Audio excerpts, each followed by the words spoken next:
between the Savannah Bananas and the Indianapolis Clowns, live from Angel Stadium in Anaheim, California. Coming on the heels of a 3-1 Nanners win last night, the Clowns get to be the home team in a big league park for the first time in franchise history as they look to their first-rounder, Correll Prime, to turn the tides. While the Bananas counter with their first-round draft pick, Austin Drury, who is off to a terrific start to his rookie campaign and hunts a second straight Bananas series sweep tonight. It all goes down in the Big A. Over 45,000 fans on hand to see the 7-1 Savannah Bananas, the best team in the sport, take on the 2-6 Indianapolis Clowns, who are still in the hunt to make the Banana Ball open in just 3 weeks' time. As we welcome you inside, Josh Talevsky, Biko Scala, happy Saturday night in virtual Banana Land. One game already under our belts. The Loco Beach Coconuts 3-1 victors over the Party Animals on the other side of the country in Conway, South Carolina. And the Nanners, as I mentioned earlier, 3-1 victors last night against the Clowns. Yeah, it was very much a pitcher's duel through the first 5 innings of play last night, and it really came down to which team was going to minimize the mistakes on the diamond. The Bananas experience clearly prevailed. That's what helped propel them to a 3-1 victory. But the Indianapolis Clowns have the advantage tonight, getting to play as that home team. It is certainly a tall task for them, but a very fun challenge, as again, the offense for Indianapolis has been fantastic for the most part this year. We were only on the Bananas YouTube channel last night. Tonight we welcome in everybody on the ESPN app and Disney Plus. So for folks who may not have seen, this is how it went down an evening ago. 2 pitches in, Noah Nisnik getting the trick play. Jackson Olsen fielded and flipped between the legs. And how about just 3 pitches later, JBJ high pop behind the back catch, Dion Reynoso, and then Nisnik takes care of the third out himself. In the bottom half of the inning, Max Young Goldberg would come up for the Bananas and fly into the first trick play of the night for the Indianapolis Clowns, courtesy of Joe Gray Jr. Then David Griffin gets the punch out, scoreless through 1. And how about this? Griffin and Nisnik continuing to trade zeros. A strikeout of Bill Leroy. And then Jackson Olsen, next batter, pops. This is foul territory. Chris Burgess tries to go behind the back. Instead, it is a tip to Correll Prime and a trick play nonetheless for the Clowns, albeit an adventurous one. Yeah, the first in Chris Burgess's Banana Ball career. 2 on, nobody out, make it 1.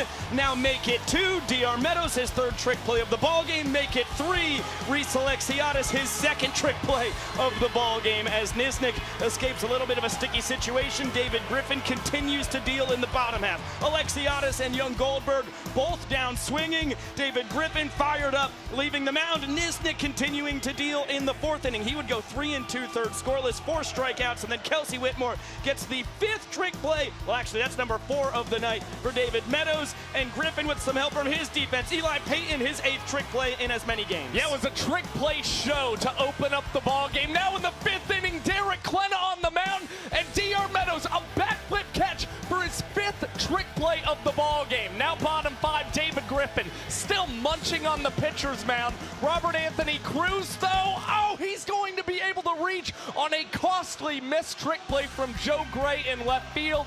And then Danny Hosley would draw the ball for a sprint to put the Nanners up 1-0. Connor Harris in for the top of the 6th inning. Super Reese Alexiadis, the tornado catch for his 3rd trick play of the ball game. And then Dakota Stiltz Albritton coming in with a man on against Jalen Vasquez. A big leg kick line out to Jackson Olsen. Stiltz does his job. Clark Gilmore got 2 quick outs, bottom of the 6th, but then a pass ball on Burgess. Reese Alexiadis heads up. Great Banana Ball IQ. That's his 2nd steal of 1st on the year. And just 2 pitches later, Max Young Goldberg sneaks it between Holsizer and JBJ. Little miscommunication in right center. Super Reese can really fly. He scores from first just like that. It's 2-0. But the Clowns' bats would start to come alive in the top of the 7th. Nico Holsizer draws the ball for a sprint, putting a run on the board for the Clowns. And then Correll Prime, the former Rockies farmhand, a 2-out, 2-run single for the Indianapolis Clowns. They would earn their first point of the ball game in the 7th, but Grant Besser and the Bananas in the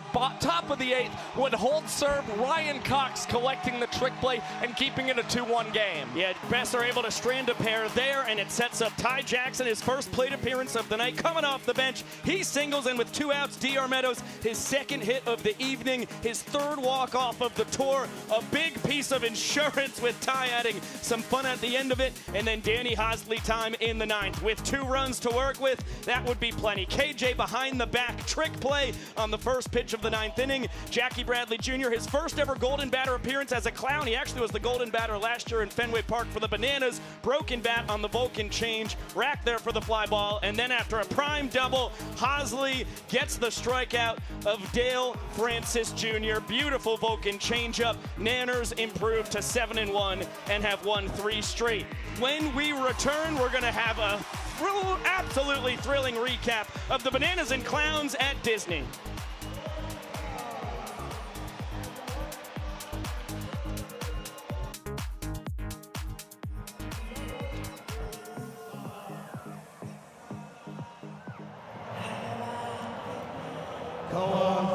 This is a moment that you will never remember. Anaheim, give it up one more time for our banana baby, Koa!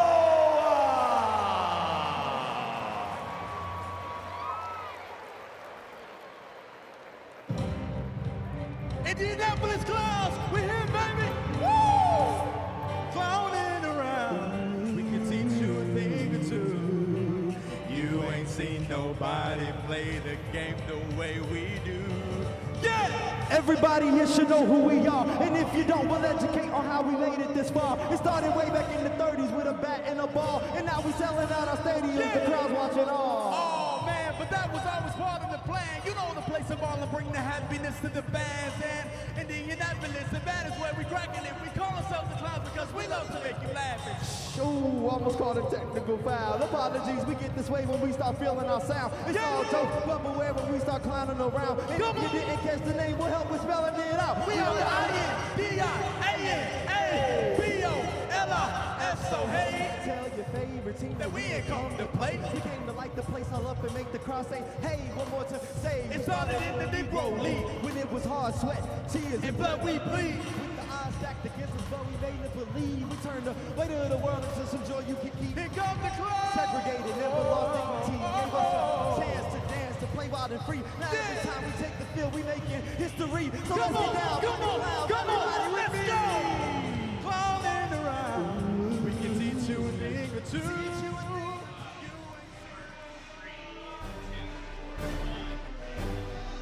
Welcome back to Banana Ball Live on the ESPN app, Disney Plus, and as always, the Savannah Bananas YouTube channel from Angel Stadium. We're just a few minutes away from first pitch between the Clowns and the Bananas. But let's take a look. 2 days ago, these two teams that will be squaring off again tonight in the Big A, dancing in front of the castle in Disneyland, an iconic follow-up to the Bananas and Firefighters dancing in the very same spot a year ago. Yeah, and you got to see Mickey, Donald, Goofy, Clarabelle all joining in on the fun as well. It didn't just stop at the Magic Kingdom, though. The Bananas and Clowns also getting to perform at California Adventure. 2 performances across the day. It was so cool to see Derek Klena, Brandon Jarius, so many talented performers out there performing with the Banana Ball. And Split got to make a historic appearance, the first non-Disney mascot to ever get to dance in the park. Let's take a look at what Josh and I got to do in Cars Land. Welcome to the inaugural Banana Ball Piston Cup with Josh Talevsky, Vico Scala. We've got the Indianapolis Clowns against the Savannah Bananas. No time to waste. Let's see the race. Ty Jackson driving for the Bananas, Malachi Mitchell for the Clowns. He's got the same kind of motto as Lightning McQueen. Speed. He is speed. And you got the home state kid, Max Young Goldberg, in there. He knows how to drive on these roads in California. Ty Jackson, he gets to lean on an 8-year Banana in Dan Oberst. That is some sage guidance he's got. Don't forget Kobe Robinson, minor league ball, an hour down the road. Here's the final stretch. Anybody could take it. Who's gonna pull it out? Oh, what a finish! The Indianapolis Clowns victorious. Well, the big goal for the Clowns going into this race, float like a Cadillac, sting like a Beamer, and they clearly accomplished that. Ka-chow! What a win for the Clowns. Congratulations to those boys. Until the next one, we will. See you later!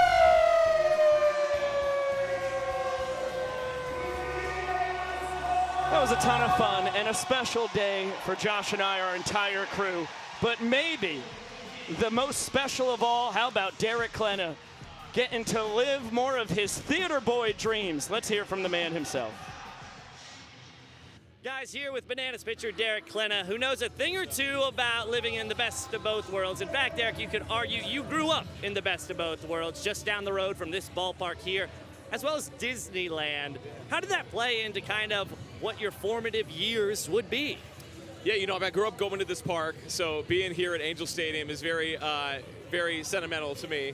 My dad had season tickets through his work off and on growing up, and so this was our home stomping grounds. And then Disney, honestly, Disney movies. I was a baby of the '90s. A lot of these early 2000 babies on the team, and I'm one of the older jocks here. And so early '90s, you know, I was into Hunchback of Notre Dame, Hercules, all these movies that kind of really influenced my love for music and made me want to pursue music moving forward. My mom noticed that myself and my sister and my younger brother had a good ear for music through these movies that really were transformative for us. And so and every year my grandparents would get us year passes to Disneyland. And so yeah, it was a part of our life growing up. It was such a special place. So to get to be here in this uniform on this field and also having a Disney day the other day, it was really a surreal moment. And now I have a 3- and a 1-year-old. I have 2 little boys, and so to get to share these sentimental parts of myself with them is just it's a dream come true. I have so many pinch me moments already on this team. Derek, having, performed at Disneyland for thousands just the other day, coming out here, performing and playing in front of a sold-out crowd here, are you able to say what was better? Can you decide between the two? Is that possible? They're so different in a lot of ways. You know, when I'm out here performing and singing and then getting on the mountain, I don't think you can create a bigger spotlight. Which is a gift and a curse, you get in your head.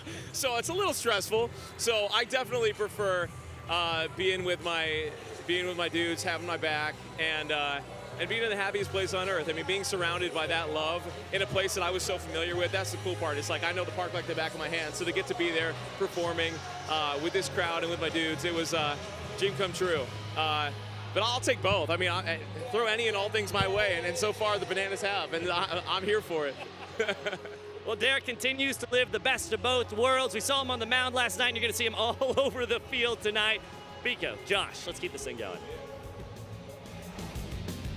The official stats on the weekend, I've got 9 songs sung by Derek Klena, 2 pitches thrown, 1 backflip catch induced. When we return, we're talking with the Indianapolis Clowns and Dion Reynoso.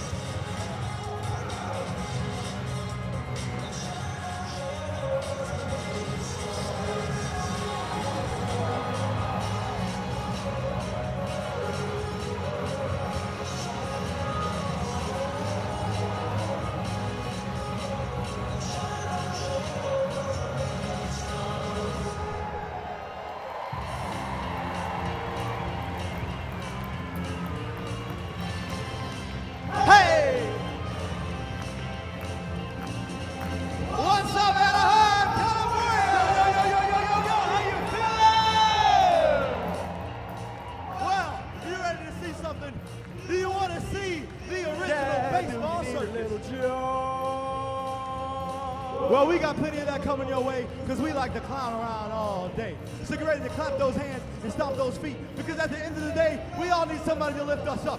You, me, them, everybody needs somebody. Everybody needs somebody to love. Oh yeah, someone to love. A sweetheart to me. A sweetheart to me. A sugar to kiss. To kiss. I need you, you. I need you, you. I need you, you. I need you,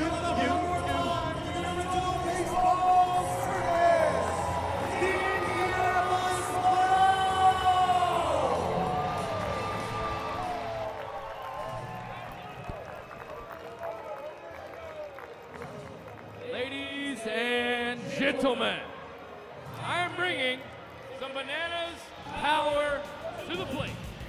His name. The Indianapolis Clowns looking for a series split tonight. Here is what they need to do if they can take down the Savannah Bananas. It's all about playing clear banana ball. The 5th and 6th innings were both lost on some errors in the field. The hitters, I mean, they got to hit. It's pretty simple, right? First 4 guys in the order went 1 for 17 without a ball for a sprint. And you got to get to the 9th inning. 2 out of their 3 home games have not reached the 9th, and that is when they plan to have Dion pitch tonight. Yeah, and again, I mean, the big thing was the fact that the first 4 guys were 1 for 17, no ball, 4 sprints between that quartet of players. And look, they got Jackie Bradley Jr. and 2 other former minor league guys who are occupying 3 of the 4 spots in the top half of that order. It was very surprising to see such a quiet night from those individuals. I don't expect that to be the case tonight against the Savannah Bananas. And we have seen the Clowns, the pitching has been a little lackluster this season, and that's a big reason why 2 of those 3 games have not reached 9 innings. They need the arms to control the ball 4 sprints that they allow and work a little faster on the mound. The Clowns closer tonight, Dion Reynoso, a former Los Angeles Angels minor leaguer. Let's hear what it's like pitching in Angel Stadium. Hey guys, hanging out here in the Angels bullpen with Dion Reynoso. This right here was a place, Dion, you probably pictured yourself being at one point in time, a part of the Angels organization for 2 years. What's it mean to be here now with 45,000 of your closest friends coming to watch you? I mean, it feels so much to me. You know, I played for the team for 2 years, and I only dreamed of being in this stadium and pitching in this stadium.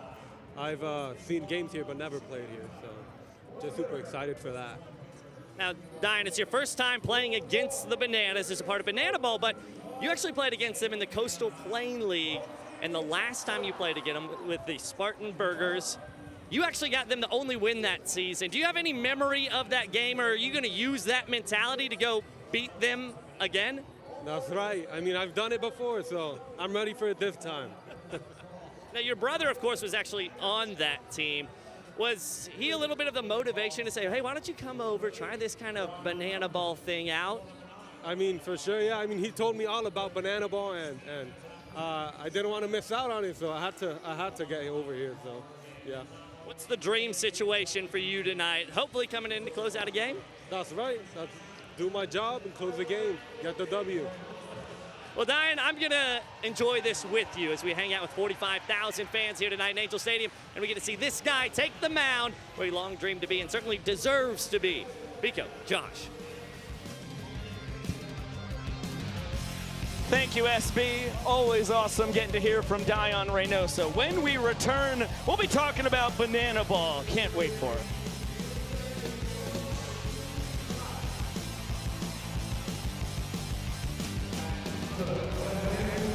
Catch a foul ball in this game, it counts for an out. And the first fan to catch a foul ball tonight wins free Dairy Queen for their entire row. And those are the rules of banana ball. Ladies and gentlemen, direct your attention down that right field line. Let's meet the cast of your Savannah Bananas.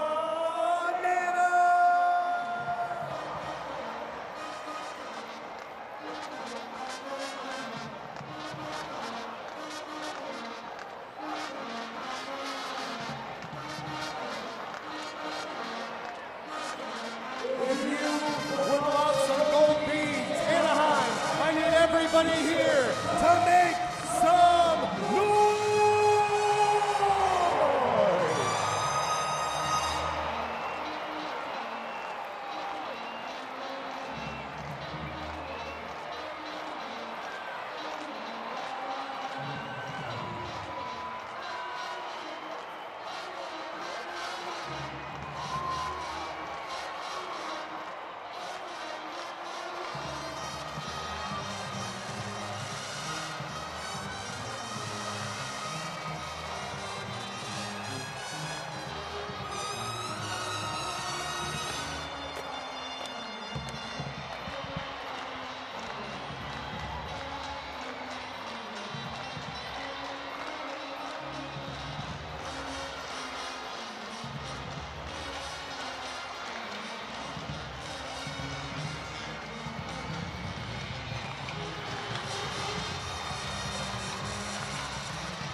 Welcome back to Banana Ball live from Angel Stadium.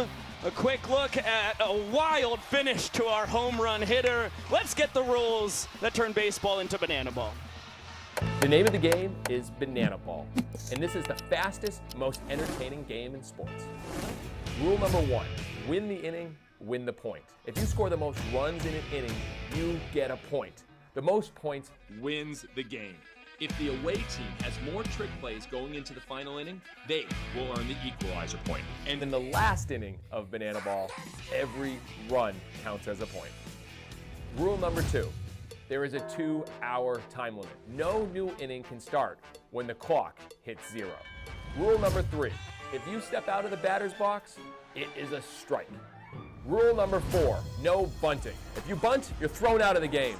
Rule number 5, batters can steal first. Rule number 6, no walks allowed. It becomes a ball 4 sprint until every position player touches the ball. Rule number 7, no mound visits. Nope. Rule number 8, if a fan catches a foul ball, it is an out. In Banana Ball, everything's in play, so you better be ready. Rule number 9, the showdown tiebreaker. If the game is tied at the end of 9 innings, or when time expires, it is pitcher versus hitter with 1 fielder, and the hitter has to score. Rule number 10, the Banana Ball challenge rule. You, the fans, have the opportunity to challenge a ruling on the field. Rule number 11, the golden batter rule. A team can send up any batter to hit in any spot in the lineup. This is guaranteeing the best possible matchup at the end of the game when it matters most. These are the official rules of Banana Ball. Let's zero in on rule number 1. This is the backbone of our sport. Win the inning, get the point. Every single inning is worth 1 point. Team that gets the most runs gets the point for that inning. Final inning rules, that's where things get crazy. Every single run scored counts as a point, and of course, that means the home team advantage is a little more significant in Banana Ball than baseball. Yeah, that's exactly right. If the Bananas are scoreless in the top half of the inning, the Clowns then score a run thanks to a home run from their first batter. Innings over, the Clowns are up 1 point to nothing. And on the Bananas side, to understand for the visitors, even if the Bananas score 5 runs in the top of an inning, the Clowns then score 0 in the bottom half. It is still just 1 point for the Savannah Bananas. Keeps the game very close all the way to that final inning when every run counts for a point. And you see the Bananas, 33 points earned this season. That is the top mark amongst the 6 teams in the Banana Ball Championship League. But for the Indianapolis Clowns, they've earned just 18 this season. That is the lowest mark amongst the 6 teams. So you kind of got a really both ends of the spectrum at play here tonight in Angel Stadium. And it shouldn't be that surprising. Only 8 games into this Banana Ball Championship League. The Nanners are a very veteran squad. The Clowns, 20 of their 25 players are rookies. There is a learning curve to this sport. So this has nothing about the teams come October. It takes a little while to get your feet underneath you in Banana Ball. Yeah, and the Clowns are clearly learning that. Again, they get the big test of playing as that home team. Hopefully, if they're able to get those scoreless innings in the top half, it will set them up for quick walk-offs. When we return, we are going to give you Banana Ball. First pitch after this.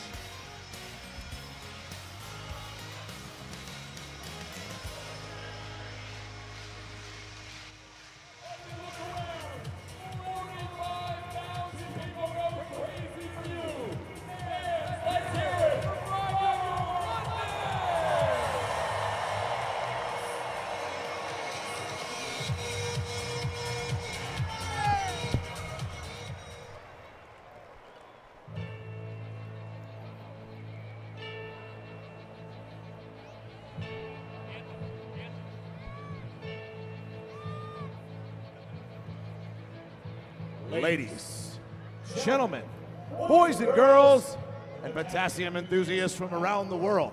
Tonight, you and thousands of your friends here live and millions more watching at home have gathered here to witness something beyond your wildest imagination. From Montana to Savannah, from the Isle of Man to Tokyo, Japan, the Banana Maniacs come from across the globe to witness this. This is not baseball. This is the crucible where the fastest, hungriest, and most entertaining players are forged. This is a game of the fans, by the fans, and for the fans. But this is not your granddad's pastime. This is not just another night at the ballpark. This game is baseball by birth, fruit by name, and an absolute worldwide phenomenon by the grace of God. This is the time where all 45,000 people here in Anaheim, California, to get on your feet and give me your voices. Because this is the greatest show in the sports. Ladies and gentlemen, this is Banana Ball! Let's meet the starting lineup for your Savannah Bananas. Center fielder, number 5, DR, the Doc Meadows. The right fielder, number 2, Reese Superman Alexiadis. At first base, number 9, Max Young Goldberg. In the cleanup spot, the DH, number 19, Dan Oberst. At third base, number 4, Kyle K.J. Jackson. Behind the plate, numero uno, the captain, Bill Leroy.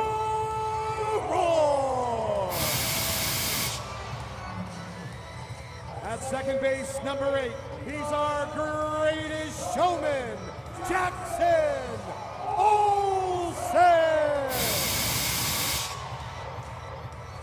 The left fielder, number 15, we call him Rack, Robert Anthony Cruz. The extra hitter, number 7, we call him Pookie Ty 25 Jackson. And at shortstop, number 6, our glove magician, Ryan Cox. On the mound for your Savannah Bananas tonight, number 11, Austin Drury. Your Savannah Bananas are led by Tyler Gillum, assisted by Adam Pyro Virant, Ryan Kellogg, Bryce Stover, and Reggie Horton.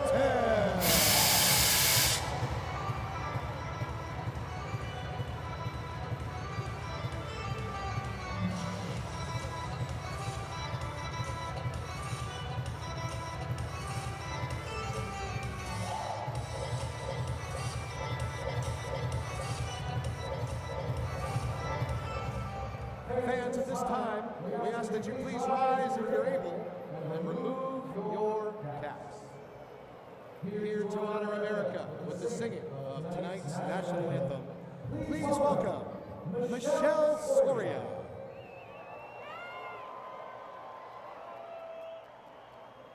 Oh, say, can you see by the dawn's early light what so proudly we hailed at the twilight's last gleaming, whose broad stripes and bright stars through the perilous fight o'er the ramparts we watched were so gallantly streaming, and the rocket's red glare, the bombs bursting in air, gave proof through the night that our flag was still there. Oh, say, does that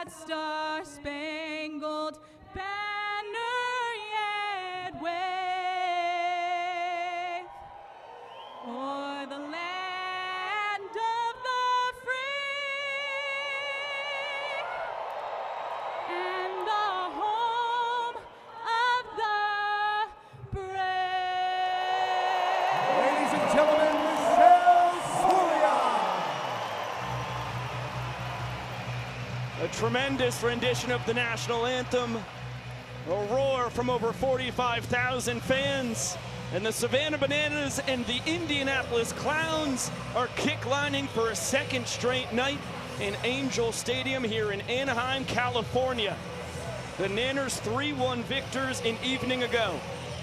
Now the Clowns, the home squad, as they look to earn a series split, with the Bananas hunting a 4th straight win as they maintain the best record in the Banana Ball Championship League. And we welcome you back inside with Josh Talevsky, Biko Scala. Thank you for spending your Saturday evening with us here in virtual Banana Land. Josh, cannot wait to see what happens down there. Correll Prime attacking his former team. Yeah, it's a 2014 Colorado Rockies Organizational Player of the Year, getting a two-way assignment. He's the starting pitcher and the designated hitter tonight for the Clowns, but he'll be opposed by a former Dodgers minor leaguer in Austin Drury, who's had a phenomenal start to his Banana Ball career. This is a fantastic pitching matchup.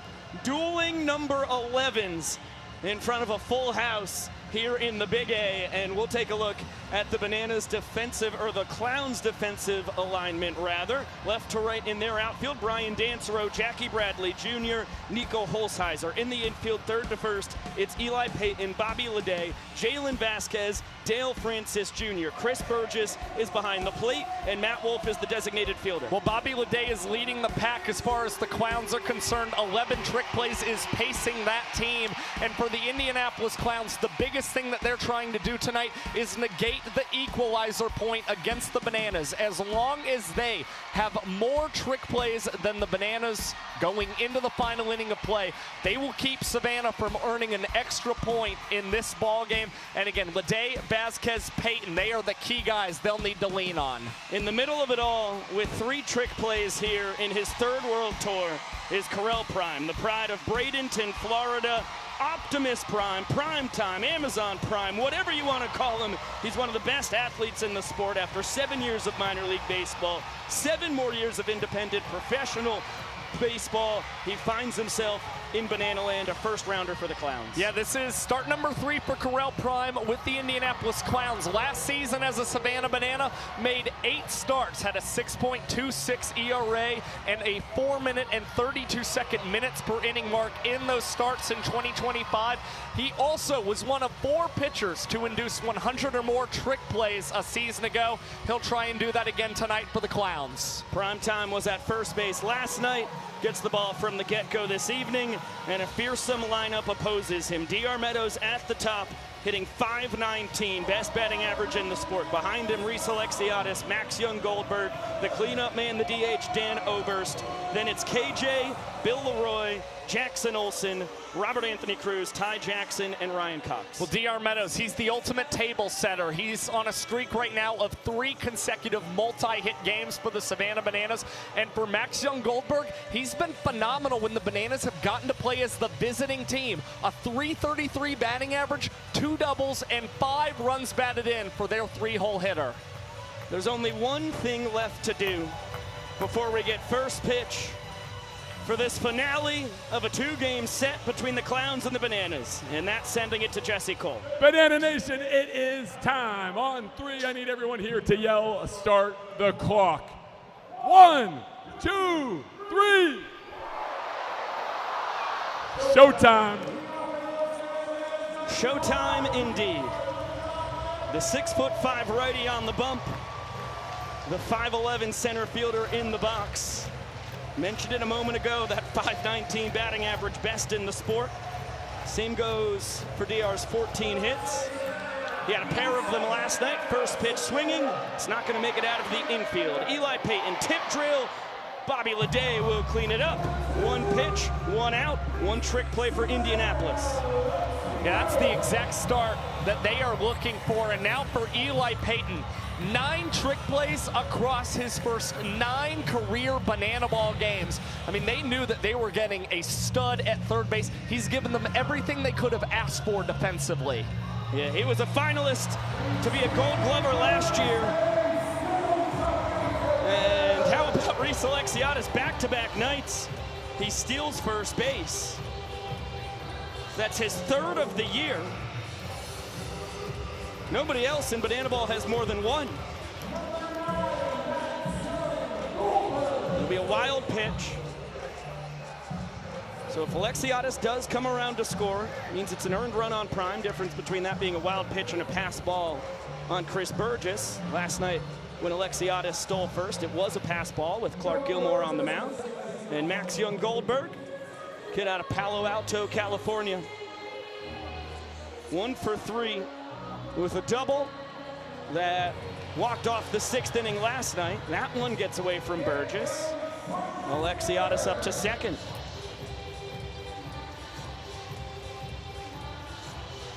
We're only 2+ batters into this ball game, but early on, the Clowns not listening to our keys to the game. You gotta play clean defense against this veteran Bananas squad. The ball 4 sprint to MJG brings home Super Reese. Brian Dancero, the left fielder, the 7th and final Clown who needed to touch that ball before it was live. And the Nanners, 3 batters in, have a run. Yeah, and that's a tough start for Correll Prime and the Indianapolis Clowns. Frustrating to see Alexiadis get on after the steal of first base. And Primetime, he works with sinker and slider for the most part, and that sinker is driven up the middle and into center field for Dan Oberst. Now 3 straight Bananas reaching base and already a run on the board. And going back to Correll Prime, sometimes control can elude this guy. In his starts last season, he issued 15 ball 4 sprints, only struck out 13 guys. Everything moves that Prime throws as he misses with a cutter to Kyle Jackson. He's also got a sinker, slider, and changeup. KJ's numbers dynamite through 8 games this year. You saw the 364 batting average. His 481 OBP is actually exactly what he finished with last year to lead the tour. And after fouling out to the fans last night, he survives this one into the seats. And he was standing in the left-handed batter's box waving to the fans. Do not catch it. I think he got nervous after last night. Yeah, with a couple ducks down the pond, KJ hunting a stake. Windmill for Bryce Grisafi. He will score. The Bananas designated runner comes across. Oberst follows him to third. 2 runs now as KJ has the RBI.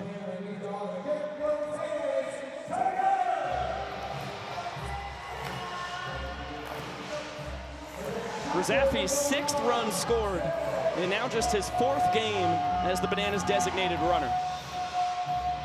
It's been fantastic filling in for JT Sokolov.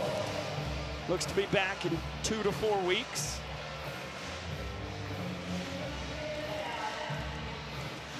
KJ off for second. He will steal it without a throw. Got a heck of a jump. His 2nd stolen base of his 3rd World Tour. And Bill Leroy with 2 ducks on the pond, both at scoring position. As Prime throws to a guy he pitched to the vast majority of his 70+ innings last year. Bill swinging on the 3-0, and it's going to be well over the head of Dancero. Oberst and Kyle Jackson will both come home. Leroy takes second, a 4 spot now in the top of the 1st. Well, this is something the Savannah Bananas have hardly been able to do across the last 3 World Tours. Bat as the visiting team, and they have made the most of getting these extra ABs, batting 4 and 5 times per game, and a massive first inning. And that's the first extra base hit this season for Bill Leroy, their captain. Yeah, and Bill was one of only 2 guys last year who finished the year with an OPS north of 1,000. Just Leroy and Jake Skoll, the MVP. Chris Burgess can't snag it behind the back. It will only go in the books as a trick play missed if Jackson Olsen reaches base. It's unlike an error in that regard. Olsen, for his part, was 0 for 3 last night. Here in his 4th World Tour, screamer straight to Dale Francis Jr. A barrel and nothing to show for it for the grade 8. As Robert Anthony Cruz digs in. 0 for 2 last night, worked a ball 4 sprint. He fouled out to the fans. How about KJ and Rack, the only 2 guys in the ball game be retired by the crowd. And it's arguably the two most popular Savannah Bananas. I mean, you could also put Jackson Olsen in that equation. No doubt, it's a big three when it comes to the Savannah Bananas and the sport of banana ball. A ball and 2 strikes on rack. The Nanners have played at 4. In their 3-1 victory last night, they only scored 3 runs. They've already got 1 more. Foul ball not caught as it bounces around behind home plate. Souvenir for that woman. And another 1-2. Bouncer to Francis. He will bounce it between the legs, take it himself. 2 trick plays on the frame for the Clowns. But the Bananas pounce on Correll Prime, putting 4 runs up on their former teammate. Yeah, certainly a big inning for the Savannah Bananas, but still 2 trick plays for the Clowns. They can find some solace in that.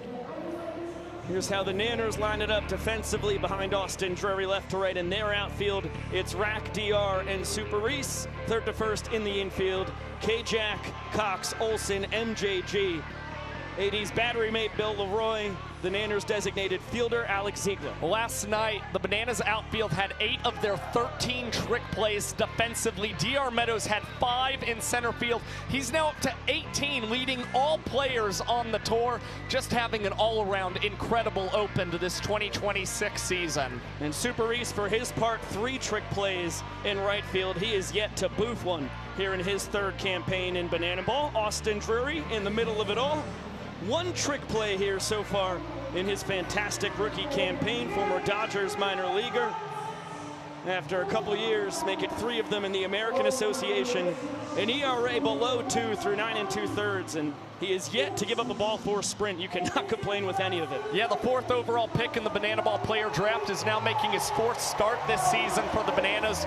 2-0, and he has faced 42 batters to start his career without allowing a ball 4 sprint. And his last start, he was fantastic. 4 innings pitched, and he averaged 3 outs in 3 minutes and 28 seconds. The Indianapolis Clowns lineup coming off an explosive weekend last week in Montgomery against the Firefighters. We talked about it on the pregame show. The top 4 stifled last night. Jalen Vasquez, Jackie Bradley Jr., Bobby Leday, Chris Burgess combined for just 1 for 17. But Nico Holzheiser, Eli Payton, Correll Prime, Dale Francis Jr., they were all productive. Joe Gray Jr., and then Brian Dancero. The only difference in tonight's lineup offensively, that was Kirkland Banks in the 10-hole last night. The first 9 identical for Eric Fox and his Clowns.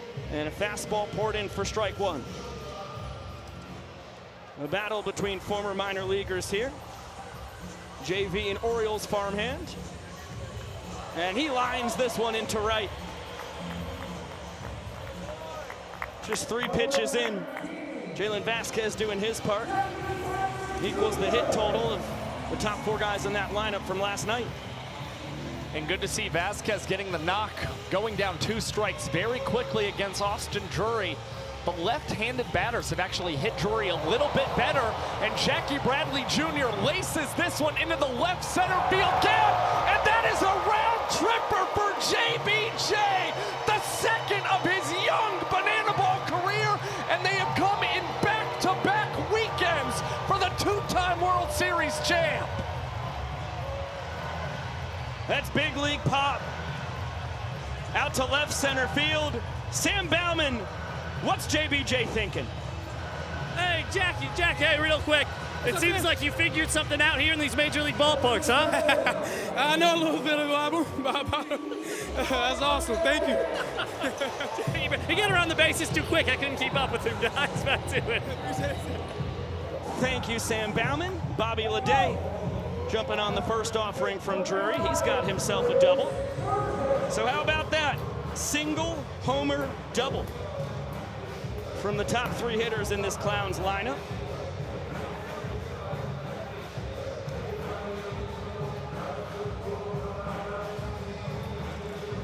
And 2 earned runs against Drury already. He'd only given up 2 earned runs in 9 2/3 innings coming into this start. Now he's got Chris Burgess as Leday's off for 3rd. Throw from Leroy, not in time. Boy, it was a perfect throw from the Nanners captain from his knees. who has been gunning down would-be base stealers at an alarming rate this year. Yeah, he has thrown out 37.5% of the runners who have stolen against him.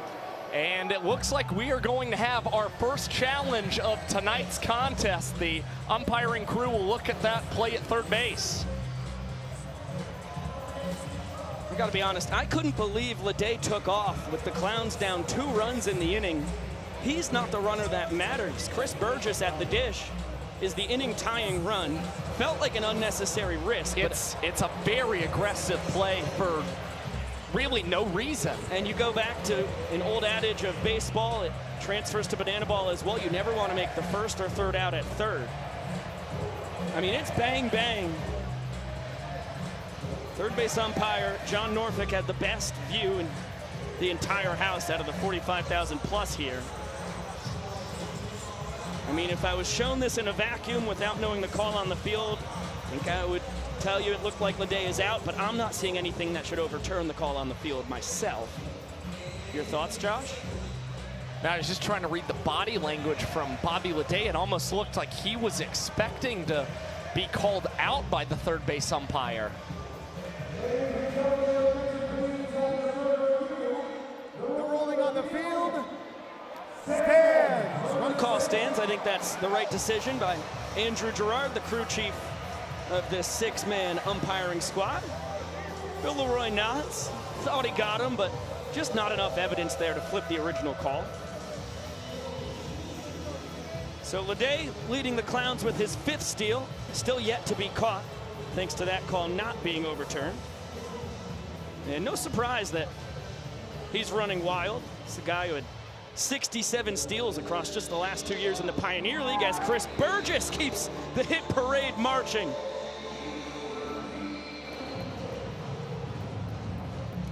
Ninth stake on the year for another one of the Clowns' former Baltimore Orioles minor leaguers. And just like that, the tying run aboard. Nico Holsizer, former Dodgers and Rays farmhand, represents the inning winning run. Fastball blown by him. Drury sits 92 to 94 with the gas. He's got a 2-seam cutter, changeup, and slider to finish up the 5-pitch mix. Remember, this all started with an 0-2 single from Jalen Vasquez. As Holsizer is now behind 1-2.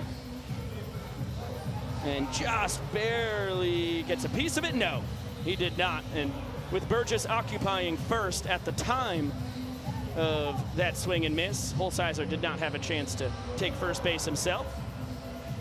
I think Bill Leroy is kind of surprised by the call. I don't think he knew that Holsizer didn't get a piece of that.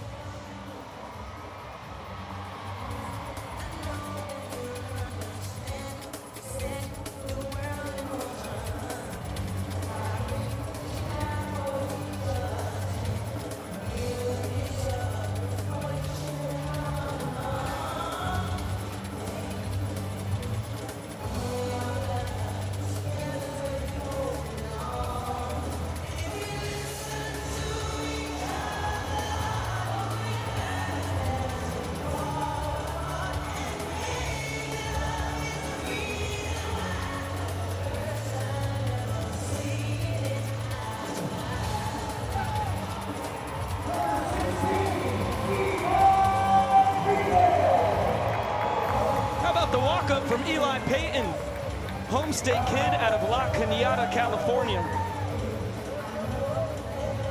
0 for 2 last night, a ball 4 sprint and a run scored in that 4-run top of the 7th.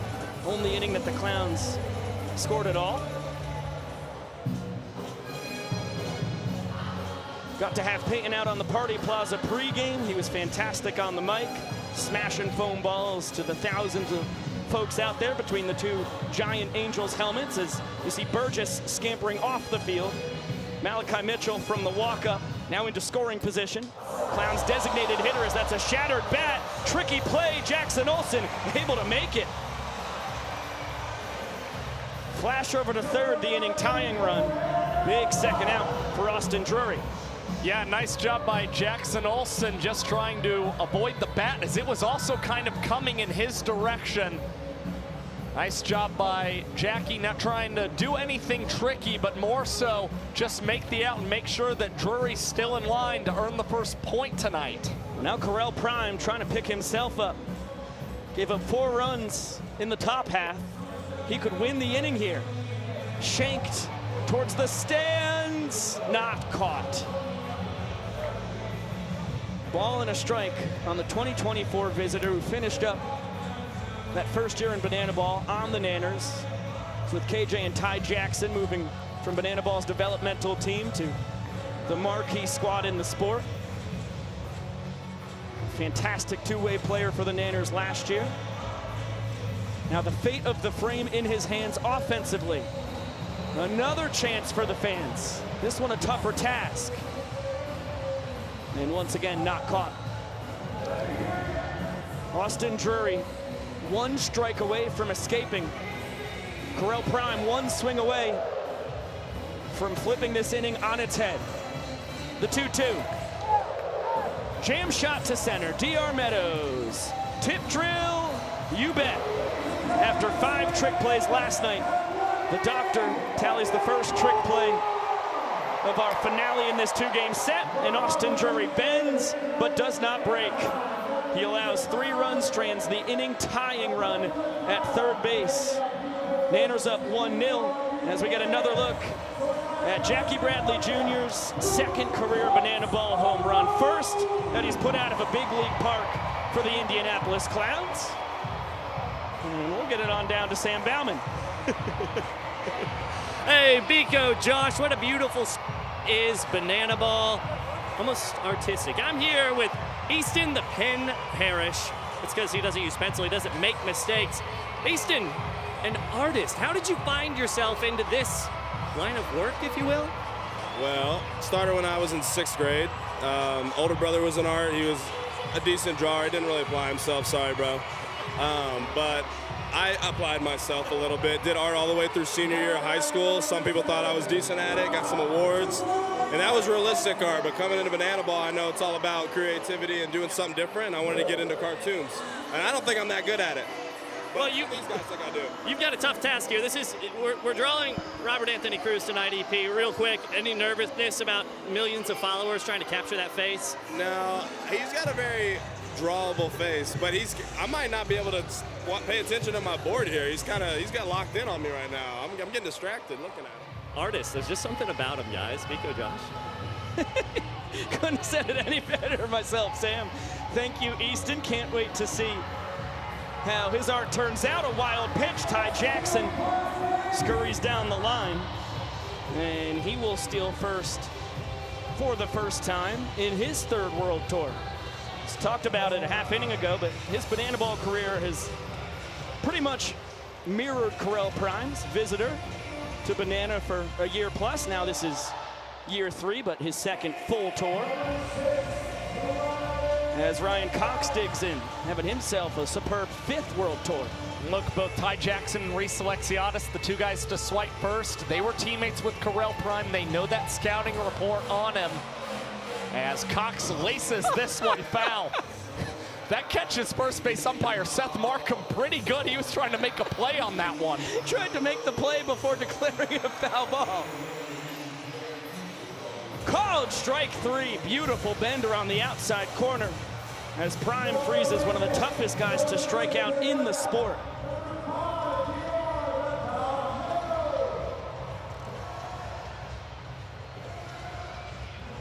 Only Cox's 2nd K this year compared to 6 ball, 4 sprints earned. And he's such a good battler that usually when you see those strikeouts in the column for Ryan Cox, most of them come looking like that one from Prime. He's got a fantastic eye, but the backdoor slider fooled him. As this gets away from Chris Burgess, not far enough for DR Meadows to move up. But Ty Jackson will take a bonus 90 feet. Ball 4 will score a run here. And Prime can't find the zone, so DR takes the free pass.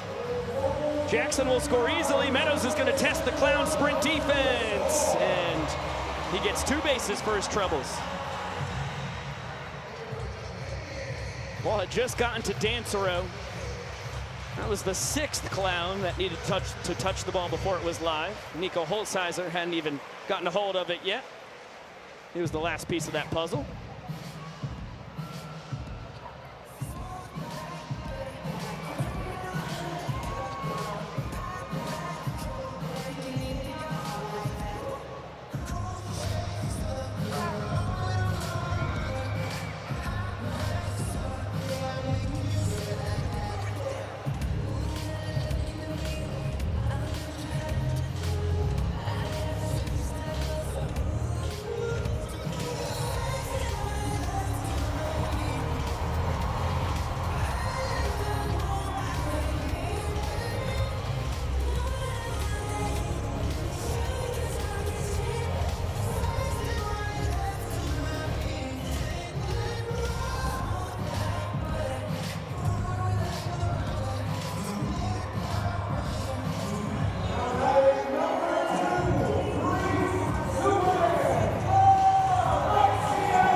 The man out of Manhattan Beach, just down the road from Angel Stadium. Ahead 1-0 after his specialty walk-up. He stole first base his first time. A monster swing and a miss on a nice slider there from Prime.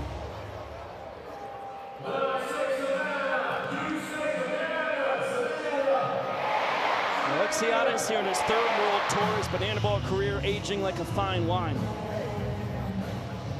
Hit over 300 in both of his full tours, but the power, which is what he came advertised for after earning Pioneer League MVP honors in 2023, thanks in part to his league-leading 29 home runs.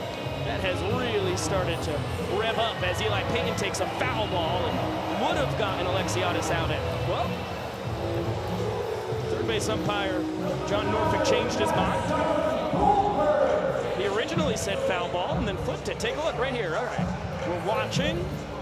Oh, we lost the umpire. Okay, anyhow, great play by Eli Payton. Showing you why he was a Gold Glove finalist last spring at Grand Canyon University. And look, not only is Alexiadis a guy known for lots of power, he had 29 homers, 29 stolen bases in his Pioneer League MVP season, so he gets down the line very well. Impressive throw from Eli Payton, crossbody at 3rd. Look out! Max Young Goldberg cranks one towards the Bananas dugout. 2 balls and a strike on the Nanners first baseman. A sprint and a run scored back in the 1st, and he loops that over the head of JV into right. Holzheiser coming up throwing, Meadows racing home. Play at the plate, DR is safe. Nearly a perfect throw from Nico. Good tag by Burgess, just too much speed from the doctor, as we'll get another gander. Just a pinch off line. That's what allowed DR to sneak in. And you see Meadows also make the little movement up towards the front of home plate to get in ahead of Burgess's tag. Great move from Meadows and a hot start for Max Young Goldberg. Now 7 runs batted in for him have come when the Bananas have played as the visiting team this year. That's all 7 of his RBIs on the year.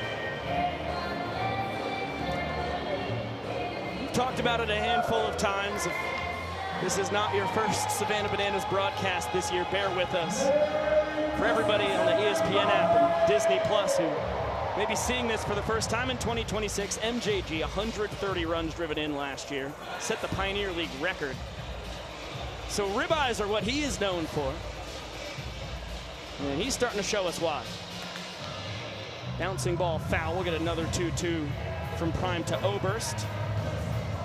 Dan singled his first time, came around to score in that 4-run first inning.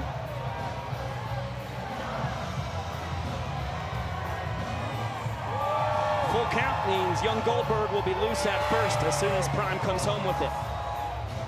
And that's why Correll checks on him. Prime a really high baseball and banana ball IQ. Now delivers the payoff as Oberst able to spoil the slider.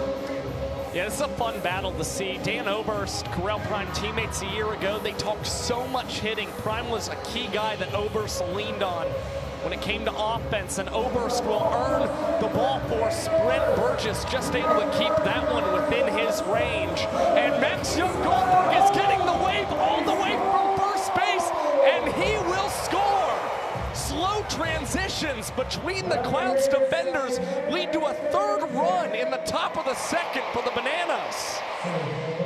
And that's Nanners head coach Tyler Gillum's green light special on display. It's his base running system. It's pretty simple. Pressure, bursts, pipes. Make the defense make a great play. And kind of caught the Clowns napping there. Dancero just never even imagined that MJG would be going first to home. I mean, it almost catches you off guard considering Max Young Goldberg, you know, the Bananas used their designated runner, Bryce Grozappi, to run for him in the first inning. Runs for himself in the second and kind of just sneaks by you. 2 balls and no strikes on Kyle Jackson. RBI single, and then came in to score the inning-winning run back in the first inning. Nico Holzheiser on his horse, overruns it. KJ digging for 3. Oberst is gonna come home. RBI, stand-up triple for Kyle Jackson. And the Nanners offense firing on all cylinders. Back-to-back 4-run frames to start the game. Well, the Clowns have also just given a lot of gifts to the Bananas tonight as well so far. 3 ball, 4 sprints from Corral Prime. Bananas have stolen first base twice against him. That is a lot of free guys that you are putting on the base paths. So no surprise, the Bananas already have 8 runs through the first 2 innings. 0-2 to Bill Leroy. It's going to make it to the second deck, not caught. Bill, a 2-run double his first time on a 3-0 pitch. This time he's behind and his teammates have to skip rope. Ty Jackson responds to his captain with whatever the heck that dance is where you kind of cover your nose and flap your arm around. You know what I'm saying, kids. Bill with his 3rd ribeye of the night. KJ, his 2nd run scored. A twirl at the dish. And now a 5 spot for the Bananas here in the top of the second. Bill came in with 2 runs driven in on the season. All of a sudden, he's up to 5.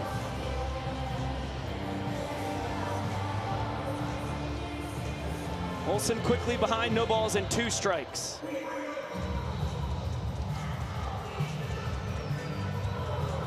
Jackie smoked the ball his first time, just straight to Dale Francis Jr. at first.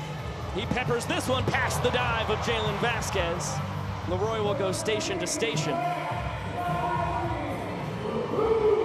Now 3 straight 2-out hits. And 5 straight Bananas have reached with 2 down. 4 hits and a sprint since Prime got that 2nd out. We're only in the 2nd inning. 8 of the 10 batters in this order have reached for the Bananas. Bobby Leday, though, will field this ground ball, take it to the back himself. But it is 5 runs for the Savannah Bananas, trying to earn a 2nd straight point tonight here in Angel Stadium.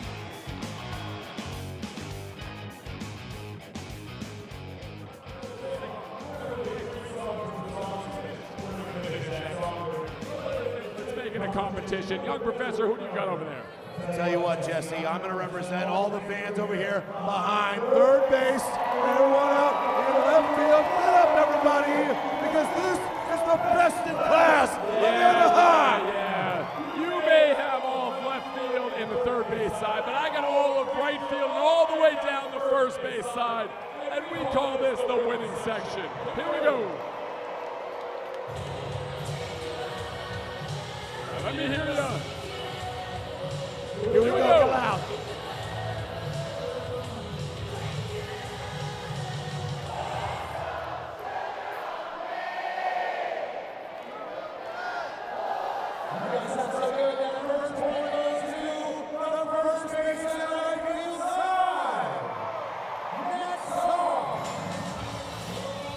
All right, let's get it back.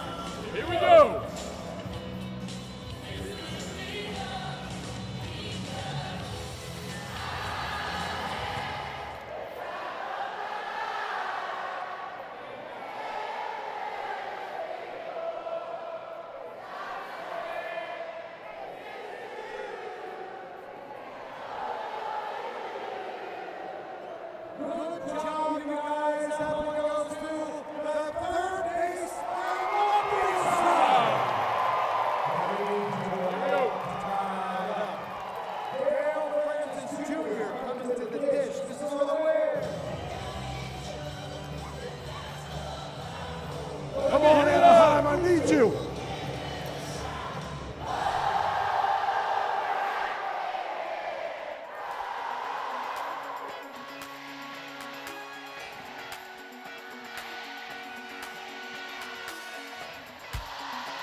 Welcome back to Banana Ball, live on the ESPN app, Disney Plus, and as always, the Savannah Bananas YouTube channel. Just an inning and a half in, it has been offense galore. Bananas won the first inning 4 runs to 3 to claim the point, and then put up 5 runs.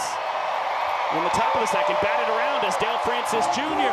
out to right center, and that'll be extra bases. As Dale wins the battle between Floridians, proud of Fort Pierce, a 2-bagger off the man out of Land O'Lakes on the bump. Austin Drury looking to earn another point. Great sign for Dale Francis Jr. was 2 for 4 with a run driven in last night. Now starts this finale with a double. And Joe Gray Jr. with deceiving numbers to start his Banana Ball career. Oh my goodness, that went right into the booth next to me. And it just sits there. Our entire marketing team has vacated it. Josh, if we're ever gonna catch a foul ball, Angel Stadium might be the best big league park to do it. It just feels like every pitch you've got the opportunity. Jose Chito Benitez is mocking me from the booth over. He's like, I could tell through sign language. He's telling me I should have jumped through the glass. Joe Gray Jr. just able to get a piece of the 2-strike offering. Milroy not able to squeeze it. It's a 2-2 count. Don't let the scorebug deceive you. And now the count is full. Joe 1 for 3 last night, as he earns the ball for sprint, which will drive in the 3rd run of his rookie campaign, with Francis coming across to score. Joe Gray Jr., even though he's only hitting a .148, last night he had just his 2nd strikeout of the year. Josh, you mentioned it. It's just a really bad luck on balls in play for the former Brewers and Royals minor leaguer. Yeah, and again, the big thing that was also an issue for Joe Gray when he was a Brewers minor leaguer, a pretty high strikeout rate throughout his career. 28.5% was that career mark for Joe Gray Jr., and he's really been able to cut down on the Ks early in his Banana Ball career. Excellent to see for the guy who just got the first ever ball 4 sprint against Austin Drury. How about that?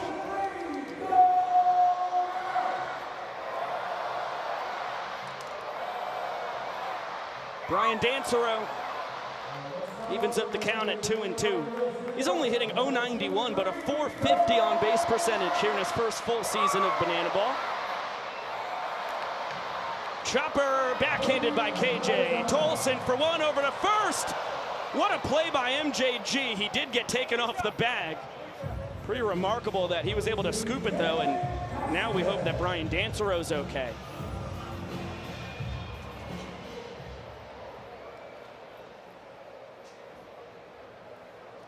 Landed awkwardly after trying to beat the wrap with the Nanners trying to turn 2. You can see it right there. That's a scary sight.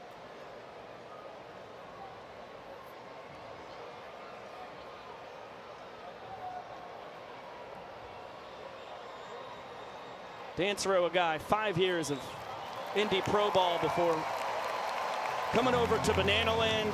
Guy who spent a year of college baseball with Dan Oberst at the University of West Georgia. Dancero's senior campaign, it was Oberst's first year at UWG. And a guy who I've got on my list to join the Backflip Catch Club here in 2026. We hope that isn't serious.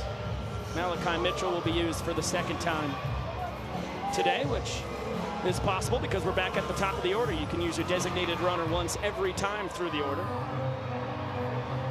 And just another note, Banana Ball played with that 2-hour time limit. When we see injuries like that come up, it stops the clock. So now we are back to the clock running with Drury firing to JV. Vasquez was behind 0-2 when he looped a liner into right, started that 3-run rally in the bottom of the first. That fell just 1 run short as Olsen will flip to second for 1. No chance at 2. JV runs very well. So back-to-back fielders' choices. Vasquez takes over at first base. And Jackie Bradley Jr., the 2-run homer, out towards the waterfall cascade landscape. In right field, check to Vasquez, who was dancing towards second. JV wise to it from Drury. And a foul ball clangs off the press box. JBJ now leading the Clowns with his 10 runs batted in. Also pacing the squad with his 10 runs scored. Hitting .313, .405 on base percentage coming into tonight. And he's Jackie Bradley Jr. You expect anything less. Swing and a miss. Beautiful slider there from Drury. As AD strands a man and punches another point on the scoreboard for the Nanners.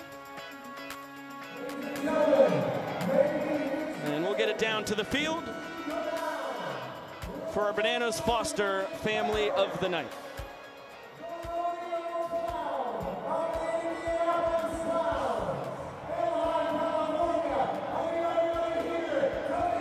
Psych, it's Matt Wolf. And we're gonna go to break.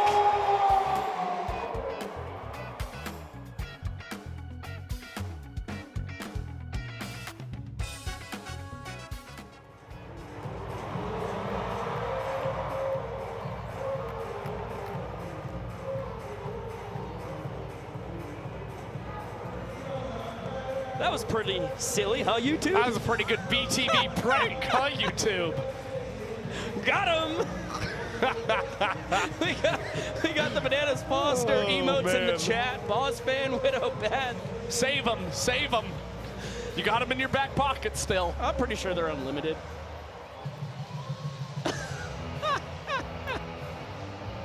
Oh, that was awesome.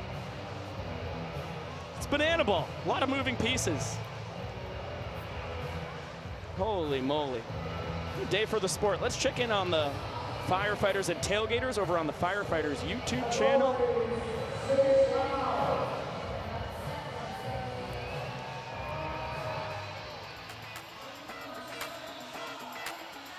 It is indeed Banana Ball's original trick pitch man, Mr. Matt Wolf, here in World Tour number 5. Getting a line drive single from Ty Jackson after the trickery on the bump. Ty stole first base as the Nanners batted around in that 5-run second inning. Ty Two-Fly, the catalyst. You get a look at the numbers for Wolfie here on his 3rd Banana Ball team. Started with the Bananas 2022 through the 2024 tours. Halfway through 2024, went over to the Firefighters at their inception. Made too much sense. Matt Wolf, a firefighter in Oklahoma City. And then a 5th-generation rodeo clown with the Indianapolis Clowns being added coming into 2026. It somehow made even more sense to get Matt on another new team in the sport. I think it just really comes down to this is a guy that embodies so much about Banana Ball. As Ryan Cox lifts this to shallow left center. Leday tipping it to Gray. A little bit of miscommunication, but it turns into a Bobby Leday trick play. Yeah, so Joe Gray is now moved from the extra hitter spot into left field for Brian Dansereau.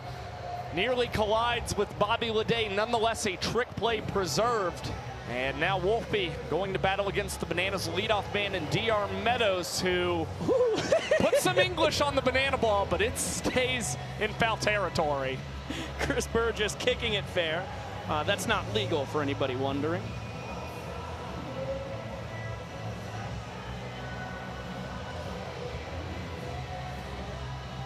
It was Lenny Randall, Seattle Mariners, trying to blow that ball fair.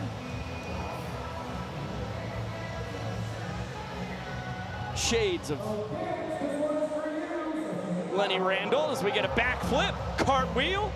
Matt Wolf, 0-2, spikes it. Great stop by Chris Burgess. Keeps Ty Jackson at first base.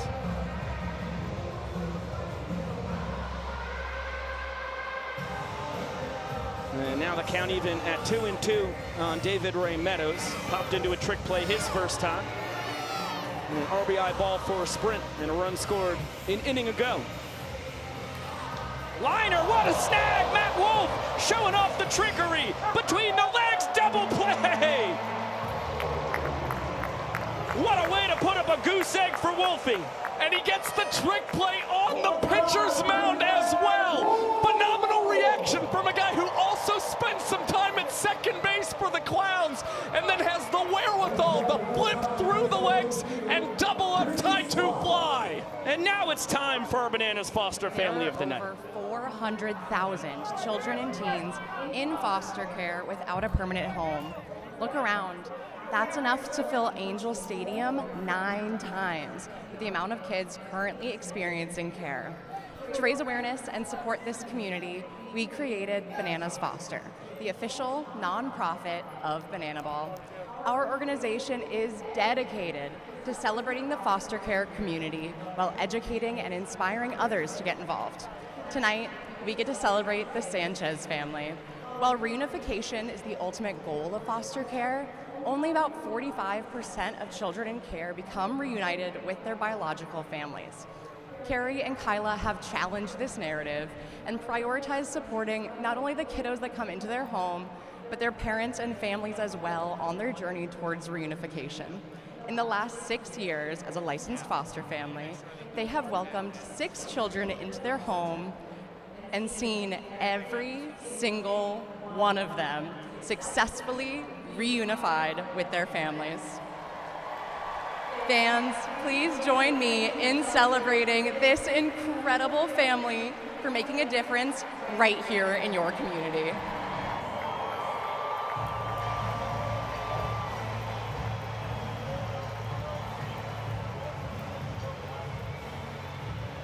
We talk about it weekly here in Banana Land, but foster families is all about reuniting with biological families. Beautiful stuff.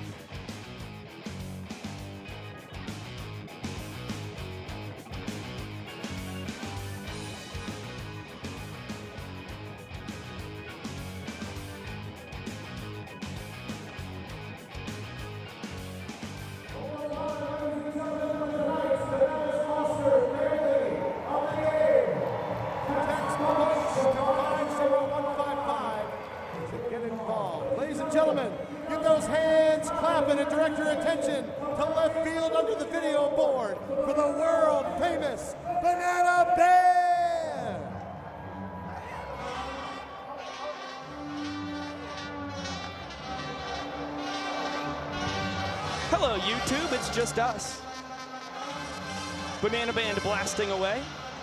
Hope you spammed all those Bananas Foster emojis. All right, Boss Fan already has that Wolfie BTV prank clipped.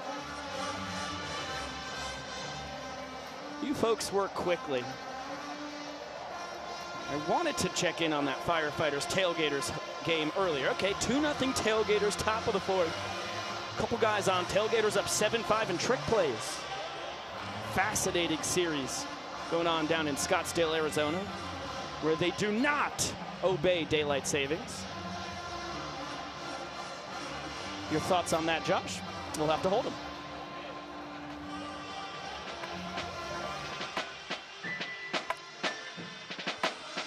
Banana Band blasting away as we head to the last of the third inning.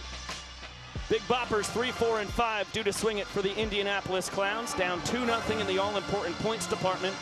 But thanks to Matt Wolf, they finally put up a goose egg in the top half of an inning. So it just takes one run to cut that Bananas lead in half. Bobby Leday behind 0-2. As Austin Drury looks to hold serve. Gave up 3 runs in the first. Gave up a run in the second. But has been able to earn 2 points, and now he induces a perfect backflip catch by David Reynoso in center.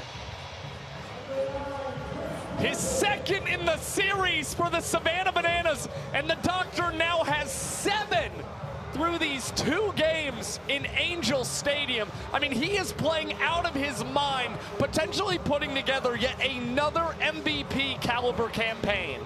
For those who do not know, DR was the MVP in 2024. Jake Skoll won it last year. Star right fielder for the Party Animals. And now with the 1-0 count on Chris Burgess, AD's got himself a 3-2-2. Really taking the lyrics literally here.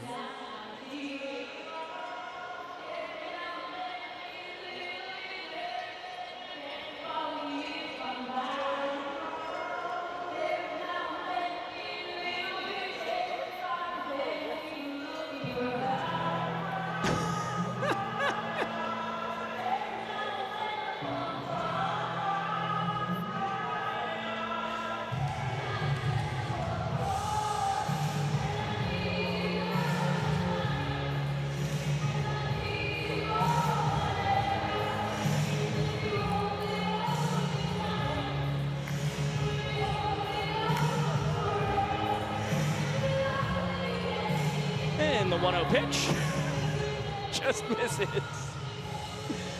You know, just a whole song and dance before 2 guys who both got up to AA square off against each other. Surely what they were expecting across their respective careers. Right. 2021, Burgess was up AA with the Bowie Bay Sox in Maryland. 21 and 22, Drury was AA with the Tulsa Drillers in Oklahoma.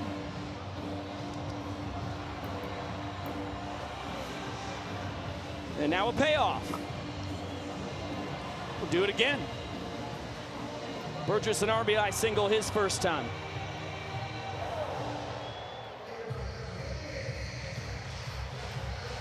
And the heater just misses. A handful of calls in that battle that did not go AD's way. As Drury works, or Burgess rather, works himself his 3rd sprint, equaling his strikeout total on the tour. I mean, guy leading the Clowns with his 400 batting average. Getting on base at a 478 clip. The only guy coming into this ball game better in that department, Nico Holsizer, came in with a 483 OBP. Look, I mean, there's a lot of talk about Jackie Bradley Jr., Bobby Leday, what they've done. Chris Burgess has the most value over a replacement player of any Indianapolis Clowns batter. Burgess with an even 10 runs more than a replacement level player as Holsizer chops this over to Kyle Jackson, and he will take the lead out at second base for the Bananas. Burgess now off the bags. I love when you get to talk Vorp here on the Savannah Bananas YouTube channel, ESPN App, Disney Plus. Vorping ain't easy, but someone's got to do it. You're telling me, boss. Hey, Fisher Polydorov is gonna throw away his beard. I don't know what he's got going on. Is that a floss pick in his mouth? I don't know what Fisher's up to, but no BGs, just like Holsizer before him. And behind 0-1. Fisher able to record an out on the mound last night. Now showing off his skills with the stick.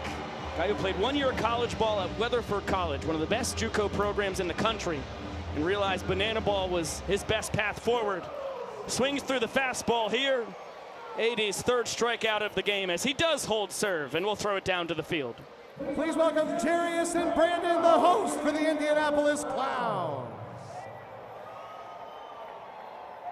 Ladies and gentlemen, we know we love to dance here in Banana Land, but we want to see if these fellas can get down with the Barnstorm Brand. That's right, ladies and gentlemen, and the rules are simple. Each of these fellas is going to have 10 to 15 seconds to show who's got the grooviest and funkiest moves here in Banana Land. Barnstorm Brass, are you ready? Contestant number 1, here we go. Oh my goodness. Oh, that is some twerking for you, ladies and gentlemen. Show it to us. All right, ladies and gentlemen, that is contestant number 1. Number 1.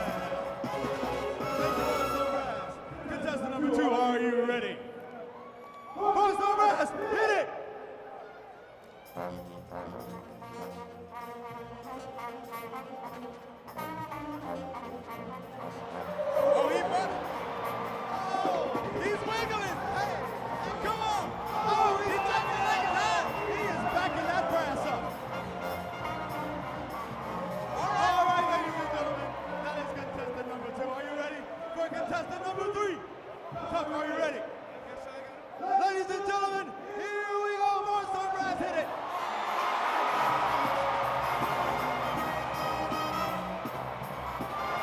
Ladies and gentlemen, oh my goodness! Sing it! This is unbelievable! Sing it! You ain't never seen anything quite like it. All right! Now, ladies and gentlemen, it is up to you for the fans to decide. Is the winner number 1?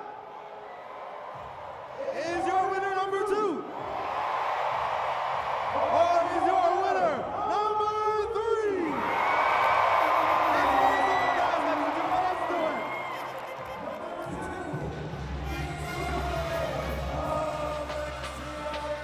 it. We go to the top of the 4th inning. Daniel Foster, the new man on the mound, but how about when he was 14 years old, took a bus trip all up and down California with his grandmother, who have a quest to get to all 30 big league parks.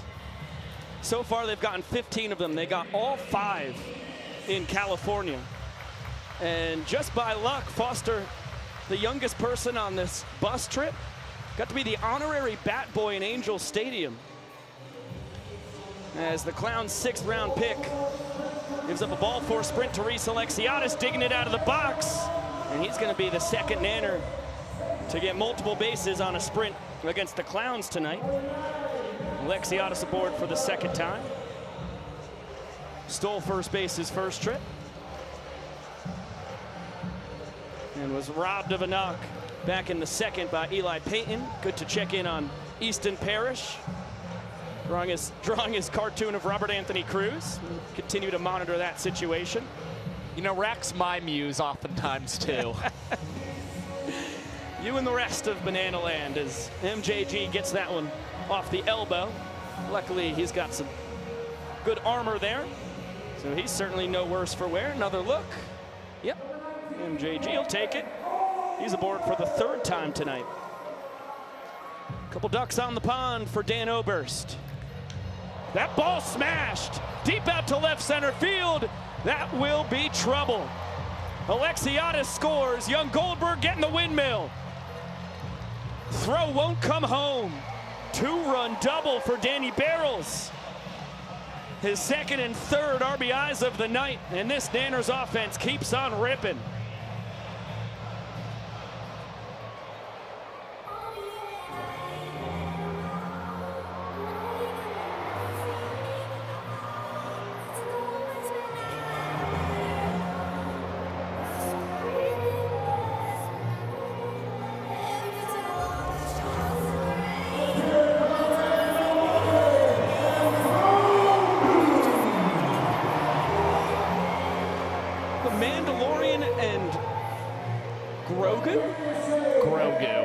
It's tough. What a legend. It's tough because I'm also always thinking about Rogu. From American right. Dad. And when the 2 most infamous babies from showbiz in my life are named Grogu and Rogu, it's really tricky. Get them mixed up all the time. I love The Mandalorian, though. Problem is I also really like American Dad. Roger's kid's pretty funny. Funny little guy. Not as powerful as Grogu, but what he lacks in power, he makes up in humor as Kyle Jackson drives this deep out to left center, just out of the reach of Joe Gray Jr. Oberst will score easily. KJ will trot into 2nd with a stand-up double. 4 innings into this game, he's a home run away from the cycle. And a guy who loves triples maybe had a shot at one there. I know exactly what Kyle Jackson was thinking as he slow trotted it into 2B. 2 runs across. Wow, fastball just missed to Bill Leroy. So Daniel Foster, 8 years ago, hanging out with Craig Counsell, Cole Calhoun, Eric Young Jr., Cameron Maben in the Angels dugout. Now he's at the center of a sold-out Angel Stadium, striking out the 9-year Banana Bill Leroy. Says that'll do. I mean, he is the definition of a funky southpaw. Yet he's the only left-hander on this Indianapolis Clowns team, so they really have to rely on him to get some big outs. I know that'll be the case as this season progresses. And Foster, in his final college season in 2025, had nearly a 7-to-1 strikeout to walk ratio, but he's surrendered 5 sprints, only has 3 strikeouts early in his banana ball career. Talked about it in the pregame show. There's a learning curve to banana ball. See a guy like Connor Harris, another guy who had an over 7-to-1 strikeout to walk ratio last spring in college and hasn't translated to banana ball perfectly yet. As Jalen Vasquez muffs that, we'll throw it behind KJ, who's back to third safely. That's one that will go in the book as an E4, but you know JV was thinking about a trick play there. Had his head up. Looked like he might have been taking a peek at KJ while he was fielding that as well. And, oh my gosh, oh, that's a disaster. Vincent Chapman ends up getting in the way of Bobby Leday. It'll be a single for Robert Anthony Cruz off the bat. Looked like it could have been a tailor-made double play. Umpires are a part of the field of play. And as we'll get another look at it, oh yeah, oh man, Bobby Leday was set up for business there and ran into the second base umpire. That is incredibly unfortunate.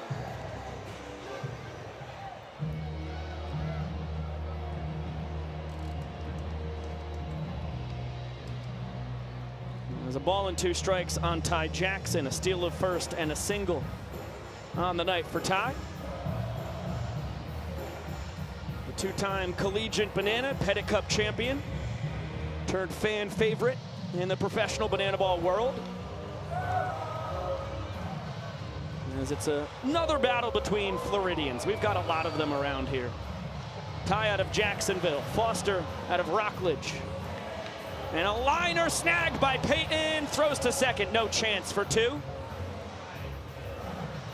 Looks like Kobe Robinson's coming out. Here's Tyler Gillum. To hit the world's tallest batter, Dakota Stilts Albritton.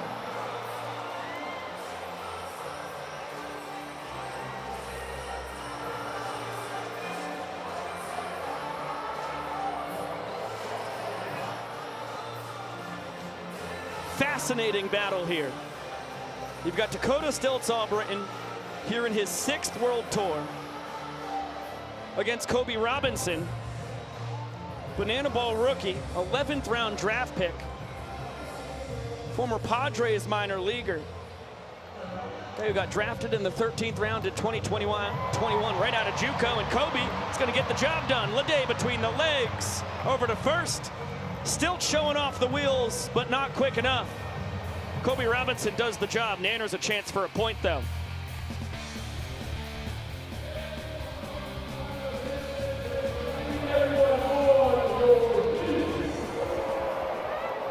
Everyone all the way around the stadium on your feet. Because we're going to do the biggest hey baby Anaheim has ever seen. So I need everyone to get those hands up in the air. Hands all the way up in the air. Here we go, Shark. Get those hands clapping.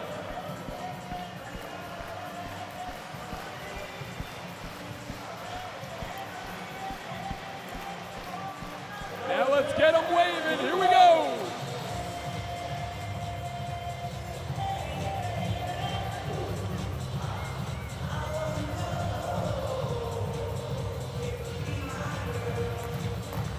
Keep it going. Get those hands up.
Hey baby, box checked.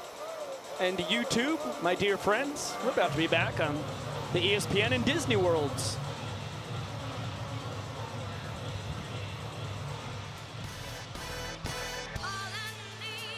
Middle of the fourth inning, Banana Ball live from a sold-out Angel Stadium.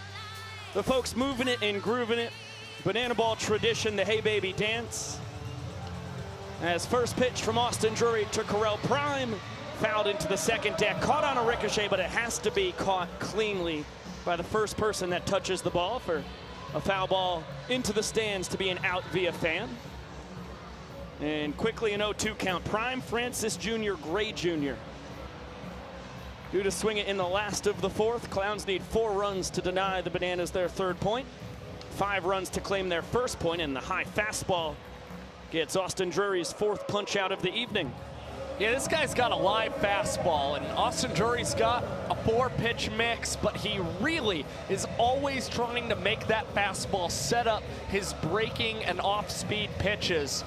But we've seen him just continue to hammer the fastball against the Clowns tonight and test them to see if they'll catch up to it, as it's their first time ever facing off against the lefty. Dale Francis Jr. ahead of ball and no strikes. Doubled his first time, came around to score the only run in the second for the Clowns, but they were chasing 5 runs, so that ended up not helping them in the points department. But Dale's starting to swing a hot stick, 3 for 5 on the weekend.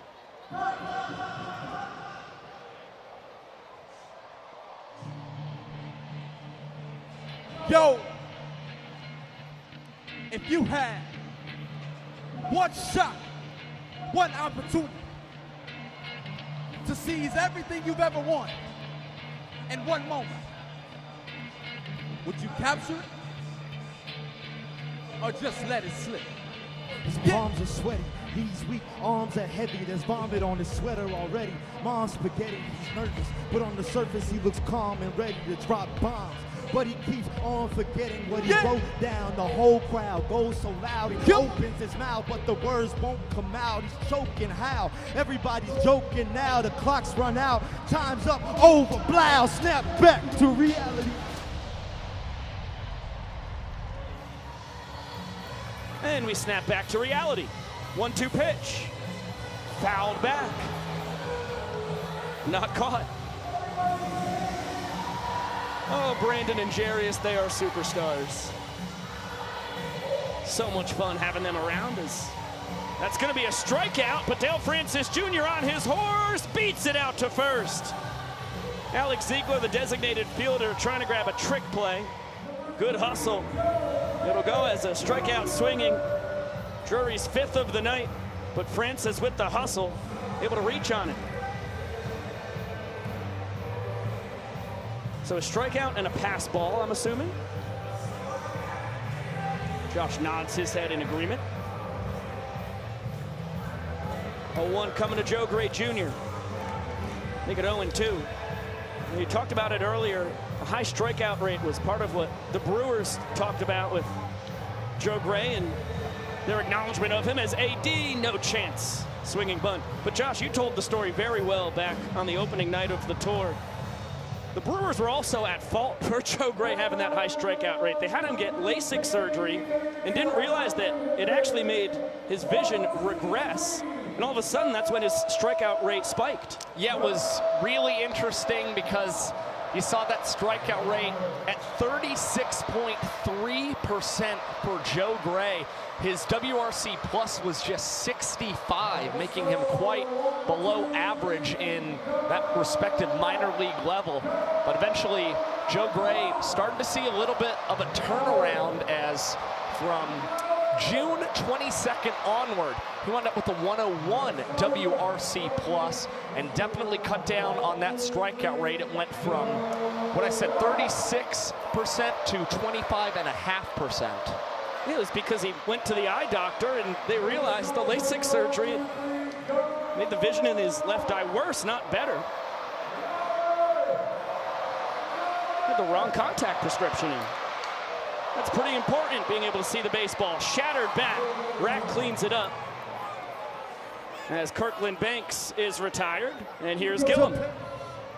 From the U.S. Women's National Baseball Team and the #1 draft pick in the Women's Professional Baseball League, Kelsey Whitmore.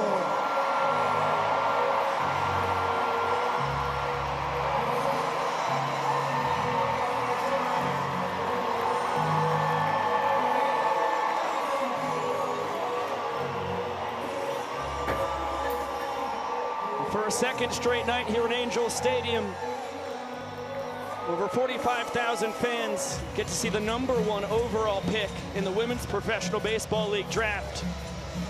Hurl it here in Banana Ball. And Kelsey so far has been perfect. 5 batters faced, 5 retired, 2 via the K. Yeah, she's just looked very dominant out on the pitcher's mound. She got to face off against Chris Burgess, arguably the hottest bat in this Clowns lineup. Set him down. He flew out to center field in one of D.R. Meadows' 5 trick plays last night. And tonight she faces another former Orioles minor leaguer, Jalen Vasquez, the leadoff man, 1 for 2 tonight. High fly ball deep out to right center. Cruz ranging over, will snag it on the run. And it's 6 batters faced, 6 retired here in year number 2 as a Savannah Banana for Kelsey Whitmore. Nanners up 3-0.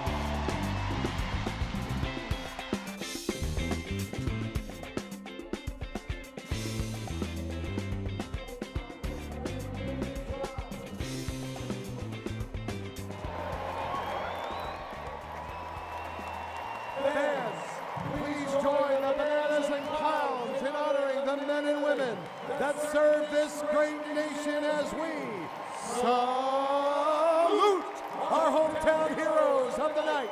We thank you for your service and commitment to our great country. To our police officers, to our firefighters, to our nurses, to our EMS workers, to our dispatchers, and to our school teachers. The Bananas and Clowns say thank you so very much.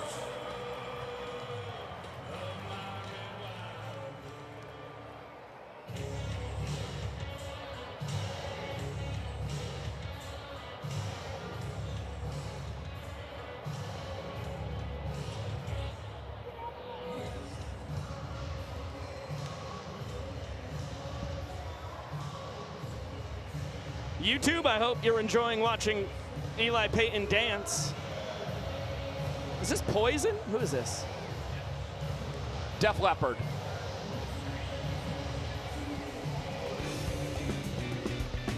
Welcome back to Banana Ball live on the ESPN App, Disney Plus, and the Savannah Bananas YouTube channel. First time coming to the dish tonight, Eli Payton with a specialty walk-up. The kid out of La Cañada, California, a diehard Los Angeles Dodgers fan. And he joins us on the broadcast. Eli, how's your night here in Angel Stadium? What's up, guys? It's a pleasure to be on the mic. It is an absolute dream to be on this field right now and playing against the Bananas. I mean, couldn't ask for more, so I'm fired up. You got the big guy, Vinny Santarciero, 6'7", 250 on the bump. Former Dodgers minor leaguer. Oh, yeah. This guy Speak of the devil. cheese. Yes, he does. And it is easy speed, although 4 straight bad ones to D.R. Meadows. So, Eli, you're into the ball 4 sprint defense. And able to hold Meadows to 1 base. D.R.'s second sprint of the night. And now Reese Alexiadis will swing it. Eli, talk about what this is like for you. 2 sold-out crowds in Angel Stadium. You're holding down third base. You've made a handful of fantastic plays over there. It's got to be just about as cool as it gets, huh? Yeah, having my whole family in the stands is really special. I mean, I get to see all of them after the game. My beautiful girlfriend, my family, my parents. It's really cool. Oh! Towering fly ball. Nico Holsizer will snag it the old-fashioned way. And shout out to you guys. The plaza party was sick earlier. That was so much fun. Hitting those baseballs with you, Biko, that was sick. Well, thank you so much for joining us. It is a really cool experience. You were fantastic. Meadows off for second. No throw from Burgess. Dior a perfect 10 for 10 now in stolen bases, pacing the tour. And a 2-0 count on Max Young Goldberg. So from UCLA to Grand Canyon University to a year in the Pioneer League with the Glacier Range Riders, when did you start thinking about banana ball being a possibility? So I saw all the other guys in the Pioneer League getting reached out to by Barry, and I actually reached out to Barry. I was like, I gotta do this. Attaboy. Dale Francis pulling off the professor, flipping it to Santarciero in time. Second trick play of the night for Francis over at first. Right, and there's a Pioneer League guy in MJG who just grounded out. Yep. A lot of Pioneer guys. You know, Reese Alexiadis was one of the best guys to come out of there, and he's kind of paved the way. So it's been really cool. So when we focus on banana ball now, Eli, what went into the signature walk-up tonight? Were you a big fan of a Goofy movie and Powerline growing up? I've watched the movie. Nick Wilson, shout out to him. He proposed it, and he was like, this needs to be you. You're so goofy. Go out there, have fun. And I think I killed it. What do you guys think? You nailed it, man. It looked real good. That's a good poke. Deep to right. Dan Oberst. 2-run shot. Oh. Nice swing. Second long ball on the year for Danny O. Good swing. They've both been Oppo tacos. It is easy. Opposite field power for Dan Oberst. His fourth opposite field knock of the season. 2 of them have been long balls. And Danny Oberst, he's about to chat with Sam Bauman. Danny Oberst, Southern California loving, is that the magic? Yeah, California knows how to party. That ball was hit really hard, Sam. He gets it, big up, Josh. Oh, man, Dan is very honest when he barrels a ball. I'm sure that's something you can relate to, Eli. That was hilarious. That ball was crushed. So, did it go off the foul pole? I didn't really see it. It snuck in just by it, just inside. Well, Dan is now a triple away from the cycle. Kyle Jackson at the dish is a home run away from the cycle. You guys are swinging it well tonight. Our pitchers are doing great, but they're just putting good swings on the ball. Oh, my gosh. Deep drive out to right. Kyle Jackson He just hit for the cycle. has hit for the cycle. Only the second player in banana ball history to do so. KJ does it in his first 4 at-bats tonight at Angel Stadium.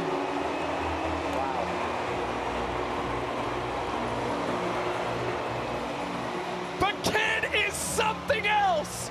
In the 5th inning, the first cycle in Savannah Bananas history, and the superstars with Sam Bauman. KJ, first cycle in Bananas history. Come on. God is good. I was telling the homies, I told them I was going to hit a home run my next at bat. And then I did. KJ says it happens. First ever. Did he say I was telling the honeys? Oh, my God. I think he was saying the homies. Okay, we'll say homies. Yeah. TBD. We'll have to go back and check the tape. I kind of think either might work. By the way, that's back-to-back home runs, Oberst and Kyle Jackson. Oh, God. As Bill Leroy, deep drive out to left, and it is warning track power. Joe Gray Jr. tracks it down. So Oberst joins you in the 2-homer club. KJ with his 3rd bomb. Eli Payton, thanks for joining us. That was awesome. Appreciate you guys. Let's go Clowns. Thank you, Eli.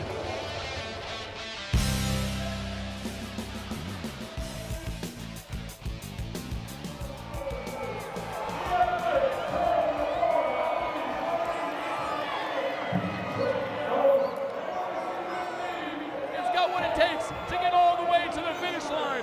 Babies, on your mark, get set, go! And they're off. And look at the speed. Here comes Charlie. Charlie's off to a great lead. But here comes Aurora. Aurora's going fast. Charlie's going sideways. And we got a stander. We got Nate. Arden is standing. What is happening? Arden is now walking. This is crazy. He's taking his step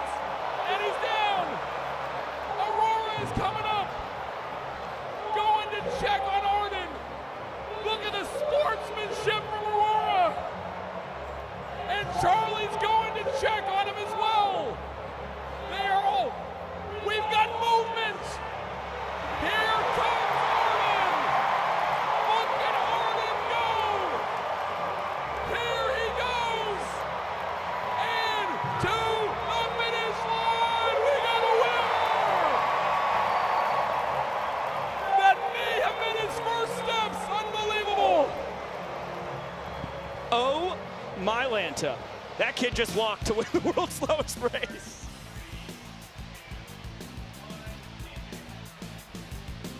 Another look at the Dan Oberst 2-run homer. And then immediately following it, Kyle Jackson, the solo shot. And in one swing, he ties Jose Gonzalez Jr. for the tour lead in long balls and joins Jake Skoll as the only 2 players to hit for the cycle in banana ball history. Liner past the scoop of Alex Ziegler. Jackie Bradley Jr. is going to cruise into second with the stand-up double. First pitch ambush against Jacob Bazala as the Clowns are chasing 3 runs here in the bottom of the 5th. JBJ a homer his first time, so he's halfway to the cycle. And a heck of a stop, Bill Leroy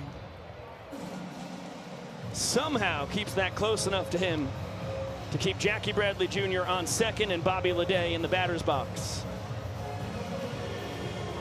Leday a single his first time, then flew into a backflip catch from D.R. Meadows. Bazala, the 3rd Nanner to hurl the pill tonight, and there goes Leday. So not on the first pitch, but the second pitch of the plate appearance. Bobby Leday steals first base for the first time in his rookie campaign.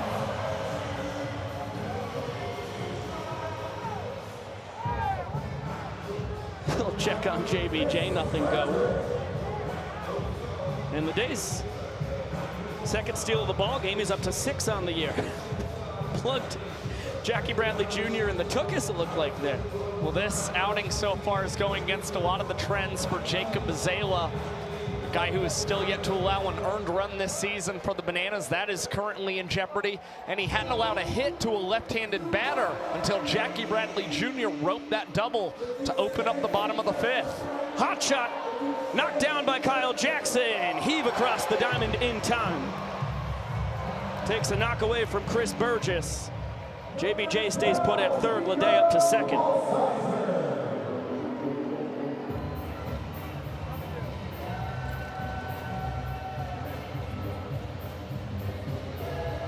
So Nico Holsizer, with 2 runners in scoring position, takes his turn as the inning's tying run. Does not bite on the slider.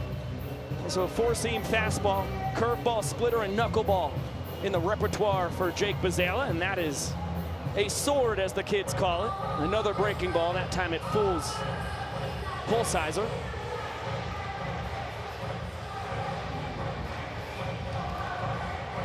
Good scoop by Leroy as the count moves to 2-1.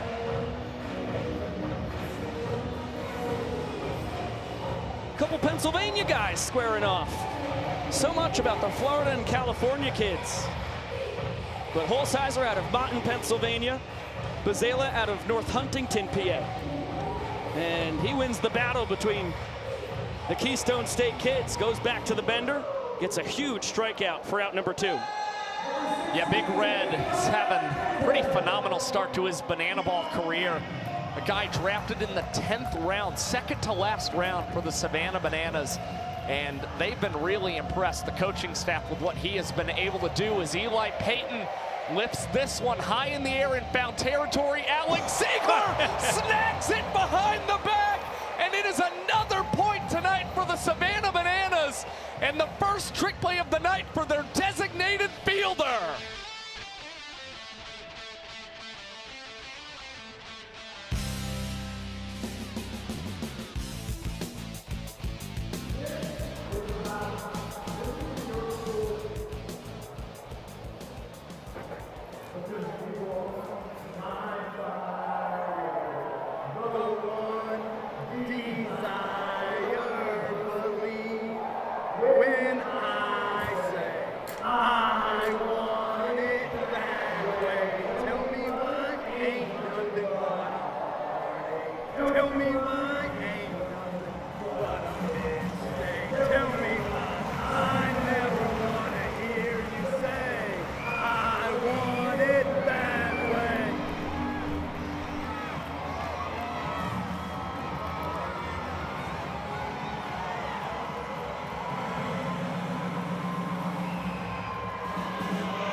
YouTube. Got a little peek at Tyler Gillum and Dan Oberst doing their best impersonation of University of Maryland's women's basketball head coach Brenda Fries, chatting with her star Aluchi Akinanwa, pumping her up. I'm not sure if you could hear what Gillum was saying. I couldn't.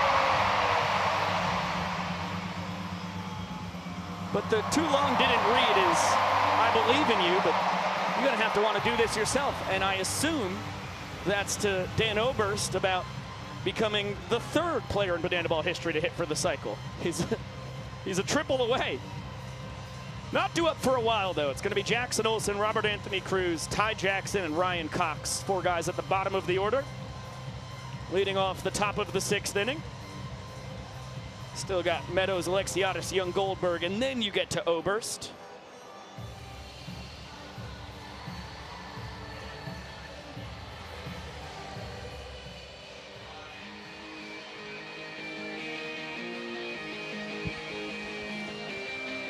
We are back with live banana ball here on the ESPN app, Disney Plus, and the Savannah Bananas YouTube channel as Jackson Olsen golfs the first offering from Gage Voorhees out to left center. Gage Voorhees tip drill, or that would be Joe Gray Jr. Tip drill to Jackie Bradley Jr. Gray to JBJ. Third trick play on the evening for the Indianapolis Clowns, who trail 4-0 in the all-important points department. They now turn to a former Nanner. Ugly swing there from Rack. Ball and a strike. Voorhees, a 2022 collegiate banana, was on the squad last year. As Dale Francis Jr., how about it? He picks up his third trick play of the evening. Clowns doing a heck of a job denying the Bananas an equalizer point opportunity. They're actually up to 8 trick plays. It's the Nanners who have 3 overall. The only problem is the Clowns trailing 4 in the old-fashioned points department. Yeah, unfortunately for the Clowns right now, Gage Voorhees working awfully quickly against his former team. Last time he pitched, gave up 13 earned runs. Certainly not the outcome he wanted, but he's been a very resilient guy. And he is already ahead in the count 1-2 against Ty Jackson. High leg kick for Voorhees and a slider that he can't get Jackson to whip at. Gage on his third banana ball team. Look out, Ty, his former collegiate Bananas and pro Bananas teammate. Little gyration after nearly getting a heater to the noggin. Another look. Yow! Look out. And now a payoff pitch. Back up the middle, Bobby Leday between the legs. Make it 9 trick plays on the night for the Indianapolis Clowns, and a 1-2-3 inning for Gage Voorhees. Heck of a bounce back outing for the banana ball vet.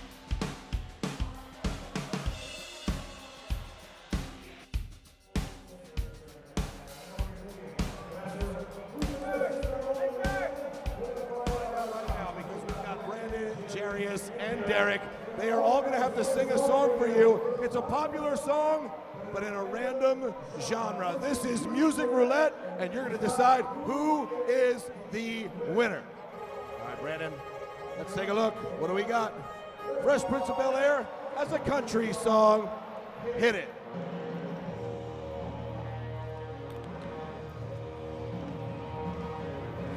In West Philadelphia, born and raised on the playground where I spend the most of my days. Chilling out, maxing, relaxing, all cool, fluting some beat ball outside school. When a couple of guys, they were up to no good, started making trouble in my neighborhood. I got in one little fight and my mom got scared. She said, "You're moving with your auntie and uncle to Bel-Air." Wow, all right. Strong start, strong start. Jarius, you got to follow that. Let's see what you got. You're going to sing You Are the Music in Me as a reggae tune. Hit it. Na na na na.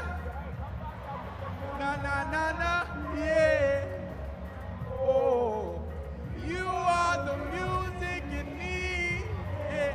When I play my favorite song, I know that we belong.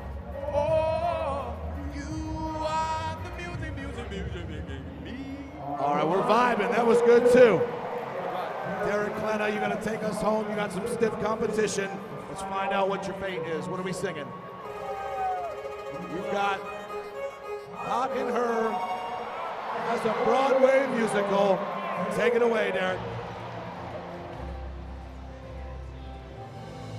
Good gracious, body's bodacious, flirtatious, gotta show faces. Looking for the right time to shoot my steam. Looking for the right time to flash them keys. Looking for the right time to flash them keys.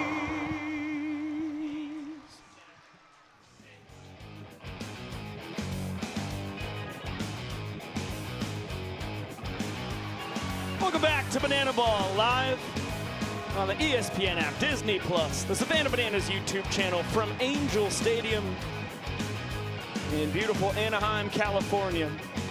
Full house on hand for a second straight night.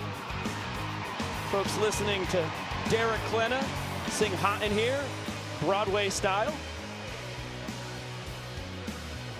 As you can see, Big Red back out on the bump. Jacob Bazela will get another inning of work. It was a sticky one in the fifth. Runners on first and third. With nobody out, he escaped unscathed. And he was still able to do that in 3 minutes and 24 seconds for the Bananas. And he has worked awfully quick. One of 4 pitchers on the Bananas currently with an average minutes per inning mark below 4 minutes this season. And he's got a 118 MPI plus, which means he has been 18% faster than the tour average arm this year. Corral Prime out to left. His good friend Ty Jackson behind the back. Kiss of the banana ball, Ty 2 fly. A perfect 2 for 2 in trick plays. Bazela caught the throw all the way from Ty behind his back. I don't know if we got it on the broadcast. And we're not going to give you a replay right now, unfortunately. So I'm so sorry to tell you about something that I don't think you saw. But that was ridiculous. KJ was gobsmacked at third base. And that's coming from the guy who's hit for the cycle tonight. Now Dale Francis Jr. with that out to start this 6th inning. But Bazela's up to 7 innings on the year, scoreless, without an earned run. That's the most innings on the tour without allowing an earned run. That was the splitter. Dale Francis Jr. fouled it off his foot, not comfortable. Yeah, he's one of 3 guys on the tour right now with more than 4 innings pitched who still has an earned run average of 0. It's him, his teammate Danny Hosley, and Zach Smith of the Loco Beach Coconuts. Blake Benson actually joined the club tonight. He's up to 4 1/3 scoreless.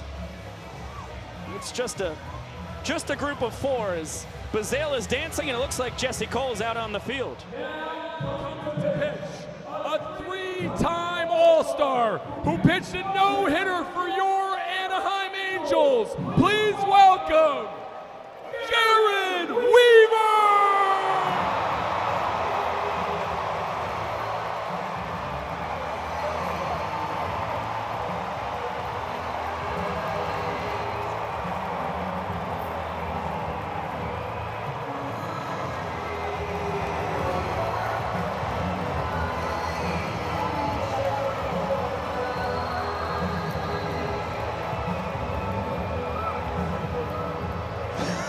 Vincent Chapman, ever the opportunist.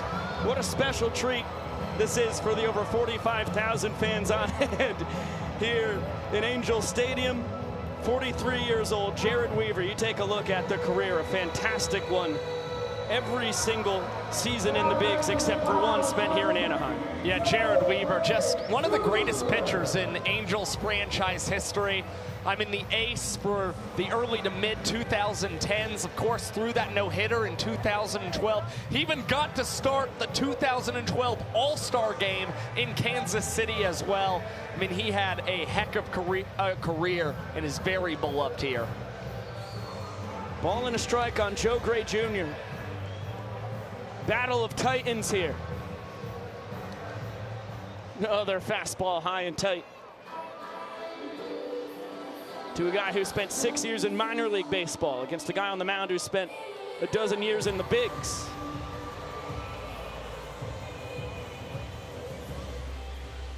It's that same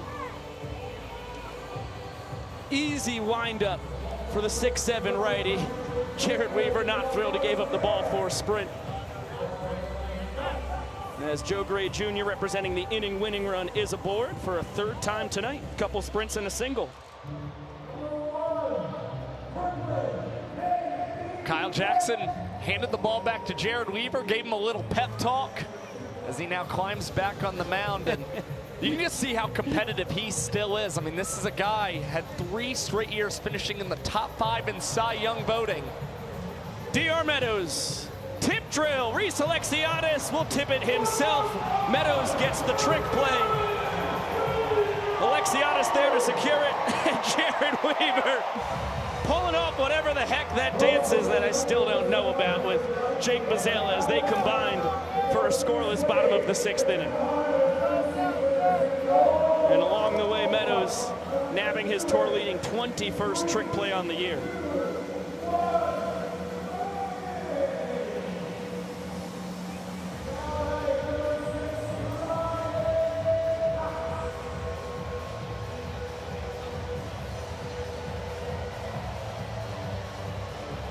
Heck of a banana ball debut for Jared Weaver. So cool to see a guy from Simi Valley, California, about an hour and a half north of Angel Stadium. As a diving stop, Bobby Leday, 360 to first. In time. The scoop from Dale Francis Jr. to secure it. Slap a star in your scorebook at home for Leday. Well, as far as the middle infielders went, leading up to that banana ball player draft last season, Bobby Leday, far and away the most impressive resume, and it's because not only he carries a big stick up to the plate, but he has an incredible glove over there at the shortstop position. Disco Nick Wilson breaking it down on the bump. An 0-1 count on DR Meadows. With a wave ripping through Angel Stadium, the count evens up at a ball and a strike. Wilson's been fantastic in his young banana ball career. This one lined out to right center. It'll fall just in front of JBJ. And DR slams the brakes, rounding first. Aboard for the 3rd time tonight. Single with a couple sprints. But Nick Wilson, with the out that he's got to start this frame, is up to 5 innings on the year, just 1 earned run. That was only the 3rd hit he's allowed. He's only given up 1 ball for a sprint. He struck out 6. It's been Nick Wilson and David Griffin, absolute studs for this Clowns pitching staff. Trying to find some more consistent arms around those two. And he's already struck out the side in his young banana ball career, doing that against the Texas Tailgaters. I mean, he's just passed all the bars with flying colors. And he's pretty much just doing it with a fastball slider. He's got a changeup in his back pocket, but he says as he's a reliever here with DR taking off, that one's going to go over our heads. Says as a reliever, I don't really need any more pitches, especially when the fans are catching foul balls in the 3rd deck. Reese Alexiadis retired by the home state crowd for him. He was literally on top of Josh and I, so we had no chance to see it. You know what is one of the most surprising things? 3 foul outs to the fans this series, and they have all gone against the Savannah Bananas. It's been Kyle Jackson and then 2 California natives, Brack and Reese Alexiadis, the other victims. DR, his 2nd steal of the night. He's a perfect 11 for 11 on the year, still pacing the Banana Ball Championship League. And Max Young Goldberg ready for an 0-2. Swing and a miss. Nasty slider from Nick Wilson. Showing the Nanners why this guy's one of the best in the biz. Clowns 3rd round draft pick, making it look easy. Strands Meadows on 2nd. And let's get it on down to the field to check back in with our friend Sam Bauman. Yeah, thanks, Miko. Josh, we got Jared Weaver here with us. Jared, you were coming off, you said, catching my breath a little bit after that. Yeah, I'm a little out of shape, you know. It's been a little while since I've been on the treadmill or nothing, but, you know, that was fun, man. That was really cool. Nerve-wracking, I'm not going to lie, but glad I got through it. What did it mean? I know your family was out here with you a little bit earlier today. For them to come out and watch you get up on the mound again, too. No, yeah, my youngest has never seen me pitch, and my other 2 were real young, so to come out here and, you know, have them be a part of this was cool. They're big Banana fans, and they're loving it up in the sweet life right now. Jared, finally, a little nervousness when you saw your outfielder not go for a clean catch there, just a tip? Well, I've seen that in Major League Baseball too, so I was more than confident in them coming up with it, so it was all good. Jared Weaver, thanks for joining us. He looks good in yellow. Biko, Josh. Thanks, SB. Thank you for the time, Jared Weaver. Really appreciate the Angels legend gracing us with his presence here in the park he spent 11 years hurling in Angel Stadium. Alan Sadoff, former Mariners minor leaguer, takes over on the bump for the Bananas. He's got the top of this Clowns lineup. Jalen Vasquez, Jackie Bradley Jr., Bobby Leday. It just takes one run here in the last of the 7th for the Clowns to finally get that first point tonight. Pop to the right side. Alex Ziegler already won trick play tonight. Make it no. Ziggy, 11 for 11 on the years in his trick plays. If Sadoff can get JV, it will stay that way. But if Vasquez reaches, that'll be Ziegler's first trick play missed here at his 5th World Tour. And so it is predicted. It is now written in stone. Vasquez trying to get 2 bases. Tag from Ty in time. JV wants a challenge. We haven't had one well, we didn't have one last night, rather. We had one earlier. Leday going a third. Oh boy, this call is going to stand if they do challenge it. Vasquez has fantastic speed, trying to get into scoring position for JBJ and company. And now the Clowns, oh, it's the fans challenging. Terrific. Fan challenge ended up in the hands of an Indianapolis Clowns fan, as it's a home game for them tonight.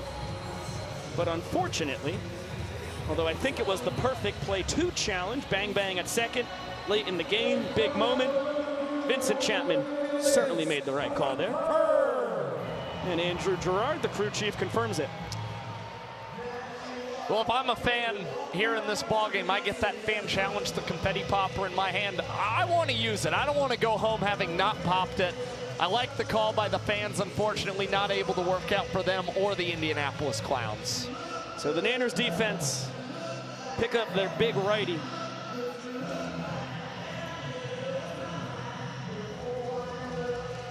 Sadoff, the tallest 6'1" that you'll see in your entire life. Looks like he's 6'8" from the booth. Out of Ridgely, Maryland. Look out! Oh my goodness gracious. Jackie Bradley Jr., a heater towards the Bananas dugout. 2-2 now to JBJ. Count runs full.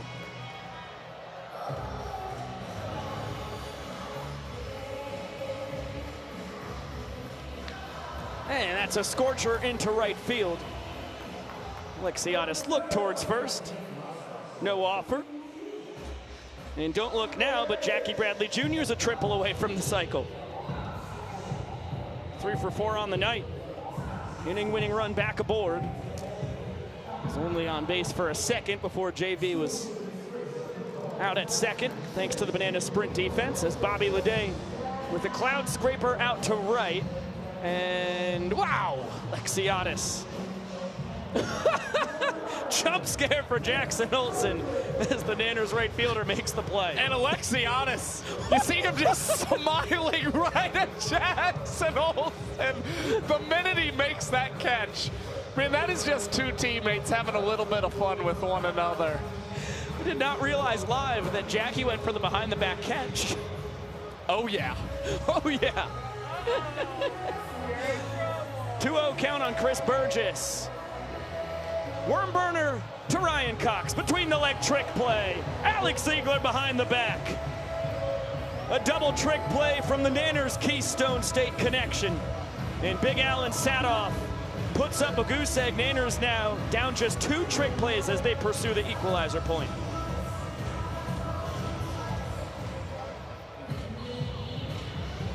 Looks like we've got some more shenanigans afoot.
Easton Parrish, Jedi Warrior, takes a fastball for strike one from Brett Maddock.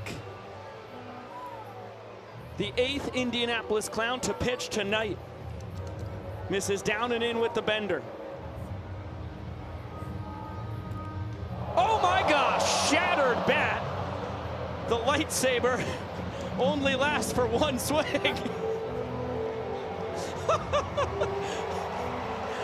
The director of entertainment, Zach Frangelo, said the custom lightsaber bat should last for 10. Looks like one swing.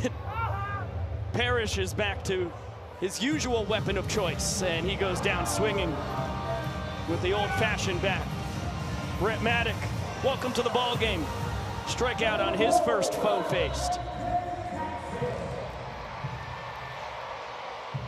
It's fascinating, too, because Parrish was pinch hitting in Dan Oberst's spot. And Dan Oberst is a triple away from the cycle.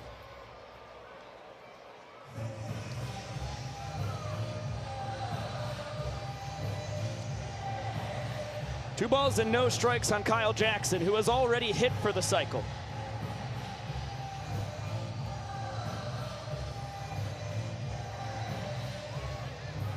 And now 3-0. KJ giving Maddock a clean lane to throw. Heater right down the chute. And a towering pop. Home run in an elevator shaft. Who's got it? Bobby Leday. Tip. Jalen Vasquez there to put it away. And KJ finally retired in his 5th trip to home plate. Good communication, by the way, from Bobby Leday, calling off Eli Payton and Jalen Vasquez and communicating, hey, I'm going to be tipping it y'all's way. And it was Vasquez getting the ball towards him in front of the second base bag and collecting out number 2. 1-1 count on Bill Leroy. What a journey it's been for Brett Maddock, 9th round draft pick by the Indianapolis Clowns, guy who worked as a nurse in an ER in Wichita, Kansas for over 6 months. Was level 1 trauma, working 7 p.m. to 7 a.m., 12-hour shifts.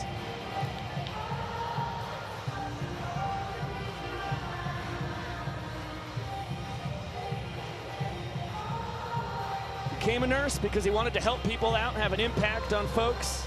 Now in Banana Ball gets to have a positive impact in a whole new way. As he gives up the sprint to Leroy, who's 2 for 4 on the night, reaches for a 3rd time, content with 1 base.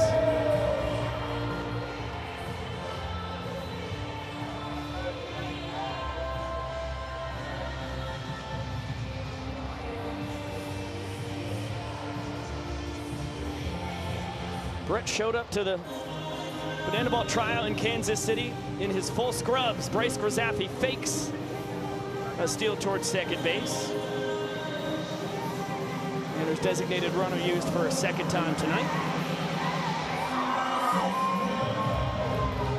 As Jackson Olsen off the end of the bat.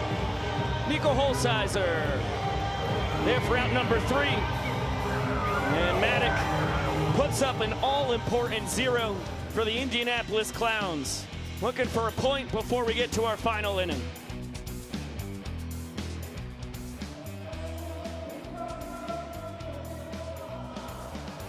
You guys have been special tonight, and we're going to do one more big tradition here. So I need everyone to take out your phones and turn on your flashlights.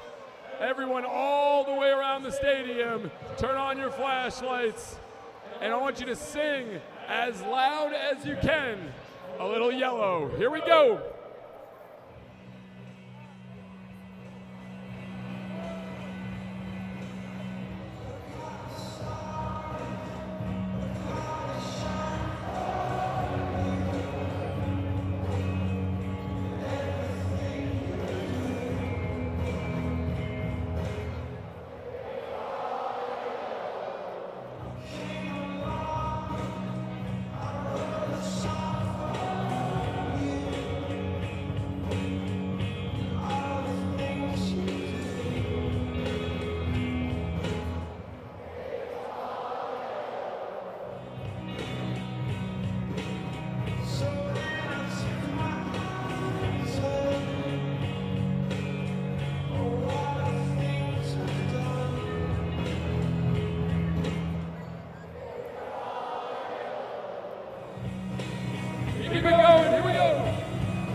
love you so much, Banana Nation. Now let's go, Bananas! And we love you so much, everybody in the chat here on the Bananas YouTube channel. We'll be back with ESPN and Disney audience in about 20 seconds. But just gotta tell you, we're about to show them a little snippet of yellow.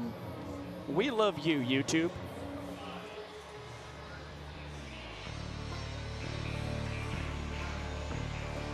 In the middle of the 8th inning here in Angel Stadium, the full capacity crowd of over 45,000 fans lit up the night as the Nanners lead 4-0.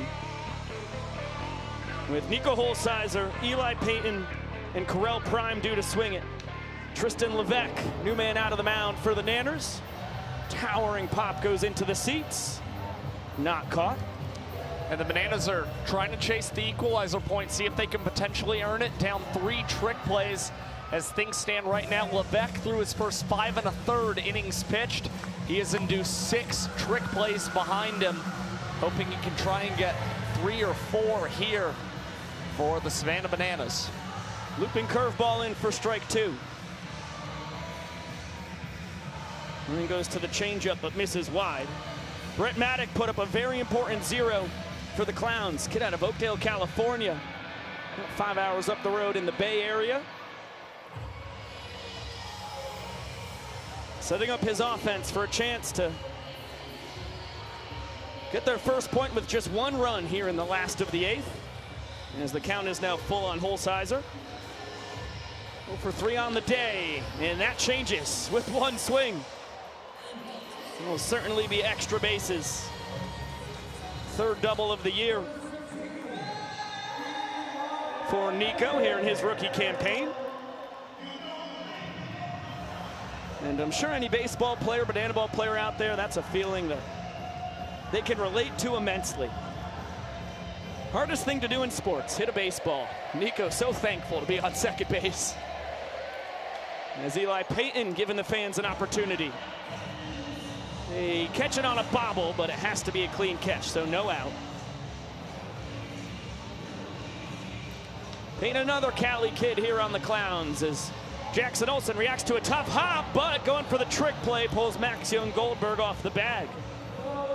That's massive because Holsizer over to 3rd, the inning-winning run, now 90 feet away. This is a sticky situation for Levesque. And Olsen had to drift back to field that bouncer. I think he kind of overcorrected, just trying to put a little too much mustard on that throw, and it winds up pulling Goldberg off the bag. And now the Clowns in a prime position to finally earn that first point tonight. Speaking of prime position, Correll Prime ahead 2-0. Look out, holy moly. Screaming line drive towards Bryce Stober, Kobe Robinson, huh? And the rest of the Bananas team. The Clown over there is Levesque, tries to go between the legs, will scramble and get an out. He was thinking about that equalizer point. The Bananas would need 4 trick plays here in the bottom of the 8th to get it. That is a very big out, though, as Holsizer still lurks on 3rd. And no trick play on that.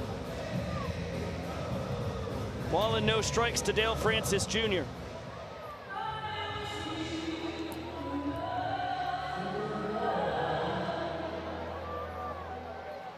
(2-0). Remember, 4 balls will win the inning for the Clowns. So Levesque's got to go after the Clowns' first baseman. As he misses with the fastball, he's now 1 bad one away from losing the frame.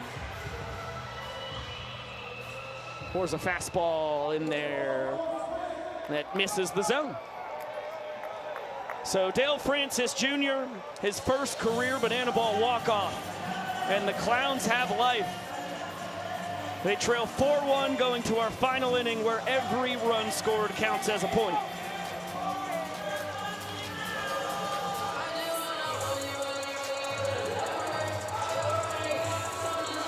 And Malachi Mitchell leading the boys in the inning-winning celebration.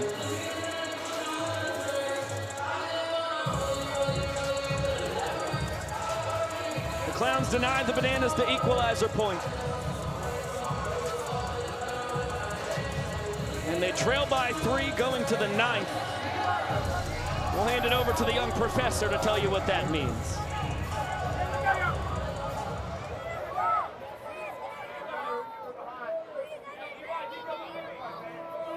And the Clowns strike back to put a point on the board, and it's time to check in on that scoreboard. The score right now is 4 points for the Savannah Bananas to 1 point for the Indianapolis Clowns. But here's the thing about the game of banana ball. In the final inning, every run counts for a point. That means, ladies and gentlemen, that this could get interesting. Anaheim, California, let's get ready, because this is the final inning!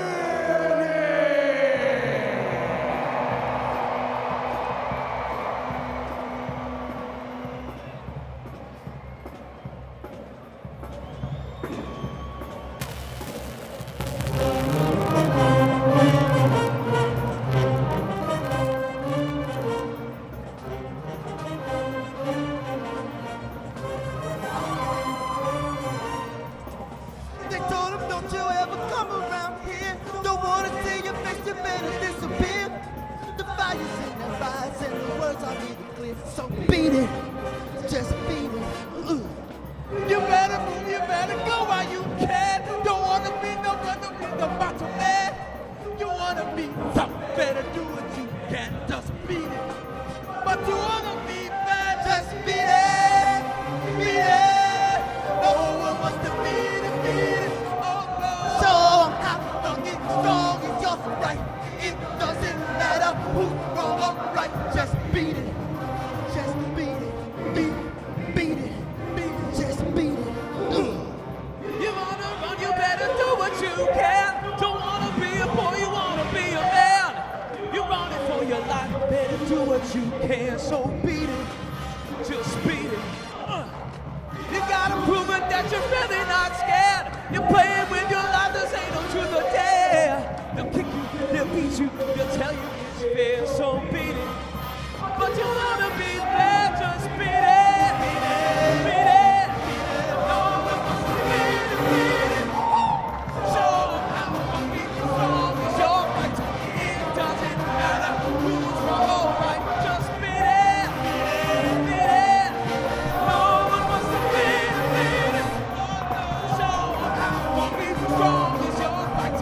It doesn't matter who's wrong or right, just beat it, beat it. Beat it, beat it, beat it.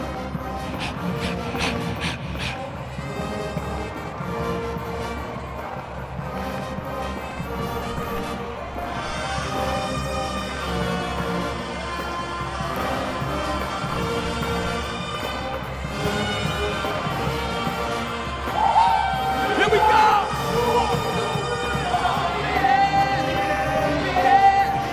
No one wants to beat it, beat it.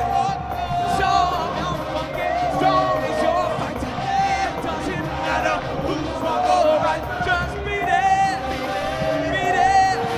No one wants to beat it, beat it. Show them how fucking strong is your fight. It doesn't matter who's wrong or right, just beat it, beat it, beat it. Beat it, beat it, beat it. Beat it!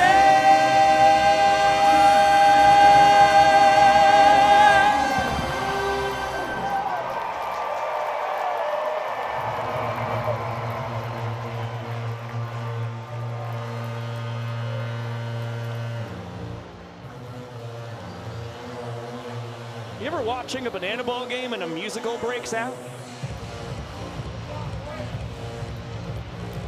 I'll answer for you quite often.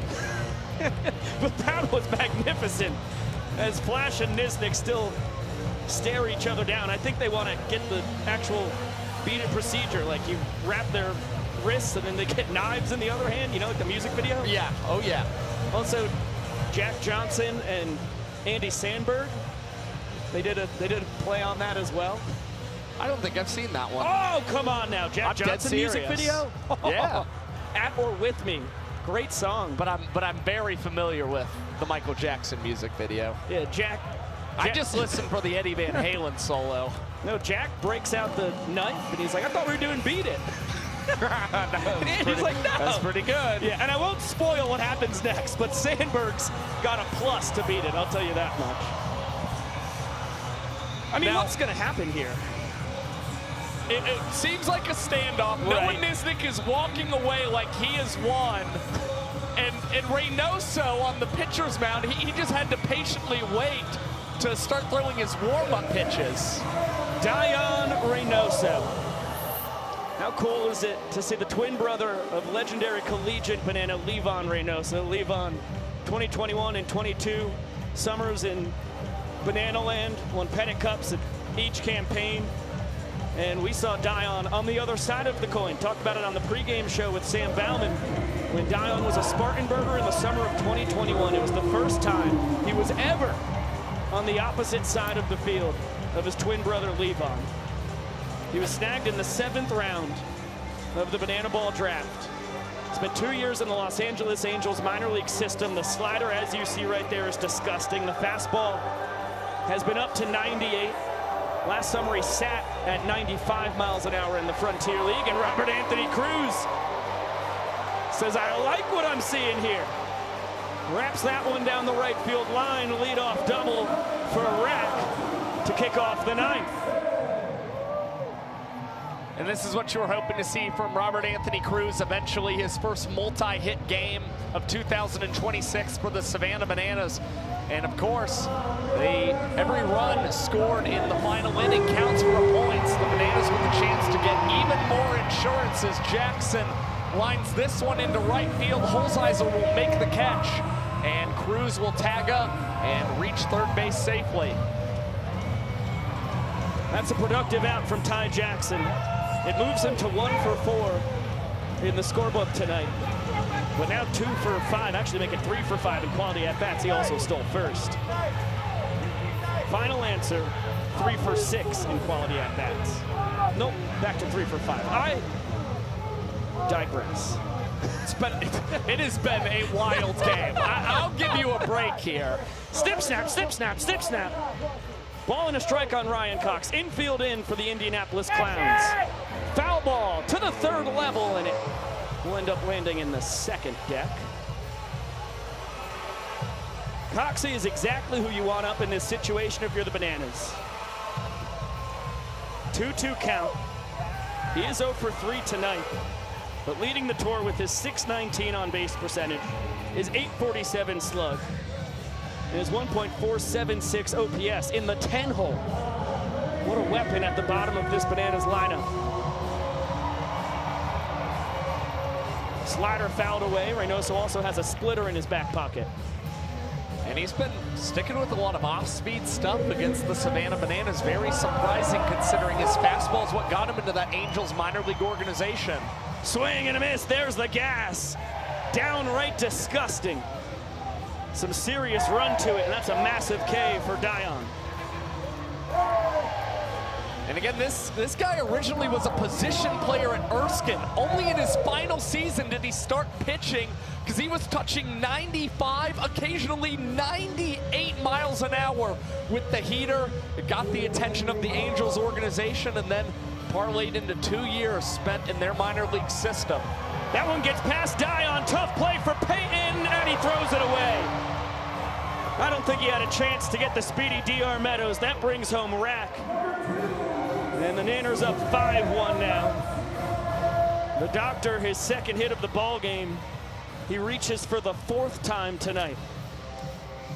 Continues his ridiculous 4th World Tour. And it keeps the streak going for DR Meadows. Now 4 straight multi-hit games for the Savannah Bananas. Reese Alexiadis, the only man in the Bananas starting lineup without a hit tonight. Trying to join the party. He does have a steal of first base and a ball 4 sprint.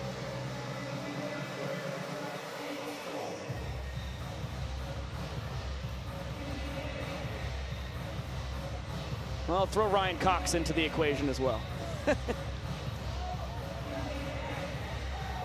Fastball just misses.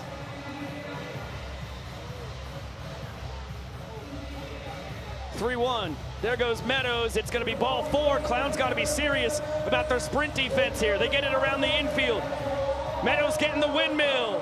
And there will be no throw from Joe Gray Jr. That is great banana ball IQ by the doctor. Off on the pitch. Lets his speed do the rest. And that is 2 runs scored with 2 outs. He was at the second base bag, and third base coach Bryce Stober was already waving him home.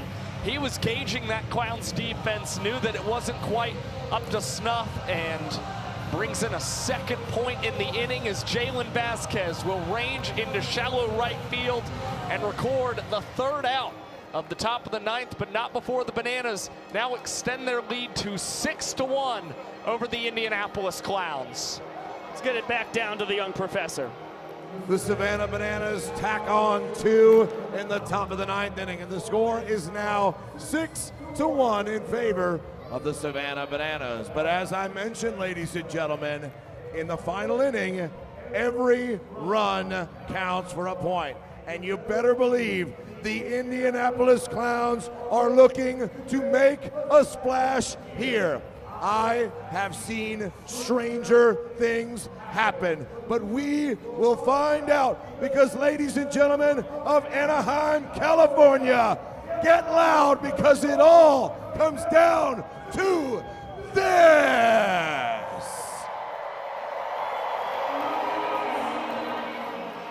To the bottom of the 9th inning we go. Over 45,000 fans packing Angel Stadium, as the Indianapolis Clowns will need 5 runs to tie this game 6 to win it. And it will be quite a tall task, as you can see on the video board.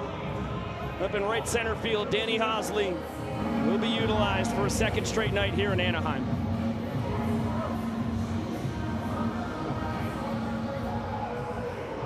Hosley slammed the door on a 3-1 victory last night and remains unscored upon here in his 4th World Tour.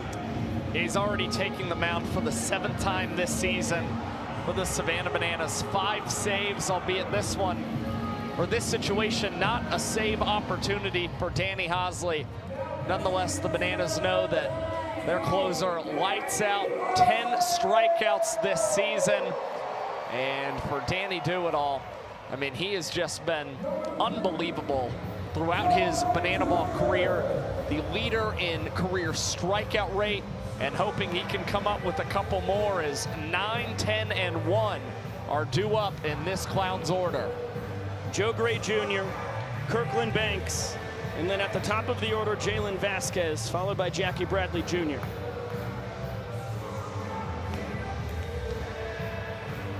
Fastball called strike. Joe was on deck last night when Dale Francis Jr. swung through a Vulcan changeup for out number 3 in the top of the 9th. That ball is smashed foul. Hosley's arsenal is infamous in the sport. Fastball in the low 90s, 12-6 curveball, and then the Vulcan changeup, his best pitch. This one looped towards center. It'll hang up there for a sideways flipping Dion Reynoso. 4th trick play of the ball game, 22nd of the tour, as he continues to lead the pack. And he just wants to make sure that by the end of this weekend, he is still the outright leader in trick plays on the Banana Ball World Tour. Still 2 games to play tomorrow. Firefighters, Tailgaters, Party Animals, Coconuts. And D.R. Meadows trying to separate him from the rest of his competition. Yeah, that's his 9th trick play of the weekend. Kirkland Banks, grounder. Ryan Cox between the legs. And the Indianapolis Clowns are down to their final out.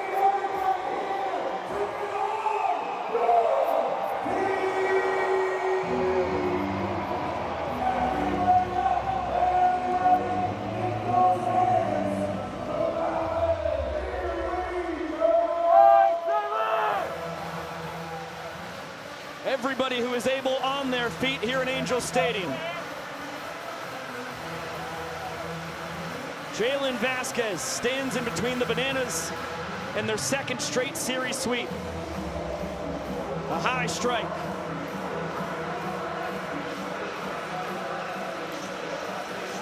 A swing and a miss at the Vulcan. Change up the Clowns down to their final strike.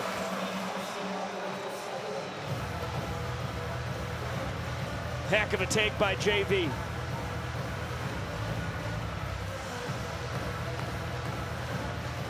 The 1-2. Called strike 3. The Savannah Bananas are relentless. Danny Hosley slams the door as the Nanners improve to a league best 8-1 and have claimed their 4th straight victory.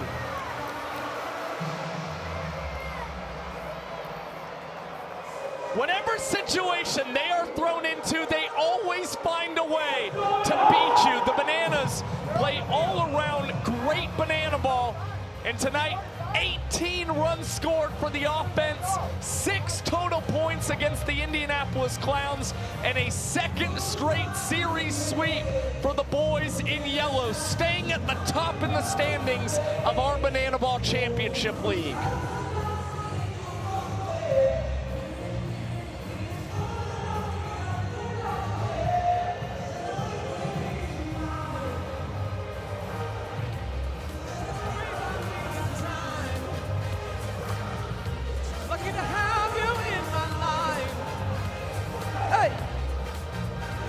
You better hit the right and hit the left now. Turn around and slide.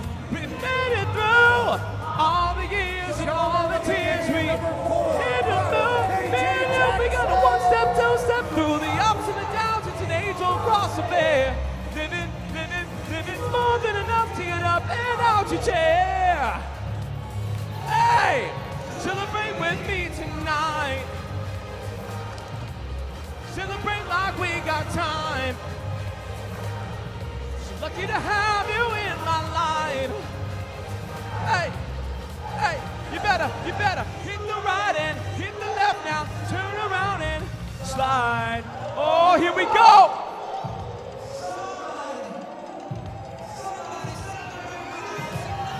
Celebrate with me tonight. Celebrate like we got time. Lucky to have you in my life. You better hit the right and hit the left now. Turn around now. One more time. Hit the right and hit the left now. Turn around and slide. One more time for your Savannah Bananas. Anaheim, you are truly amazing. This place is absolutely magical. 2 electric nights here. I can tell you we love coming here as much as any place in the entire country. But first, I want to give a few shout-outs for their first Major League Stadium weekend. Let's get a big round of applause for the Indianapolis Clowns.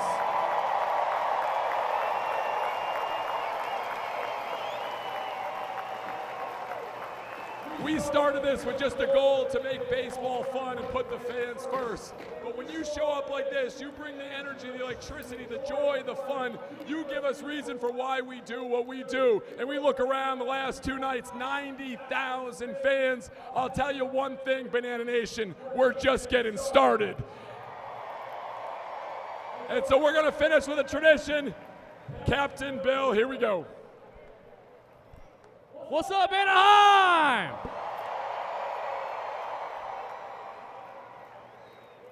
Did y'all have fun tonight? Well, let me tell you something. So did we. This weekend has been so much fun to come all the way across the country, to come out here and you guys to be so welcoming and show up to Disney, to show up here tonight, to show up last night, to show up last year. You guys have showed us so much love here in California, and we love you so very much, so thank you.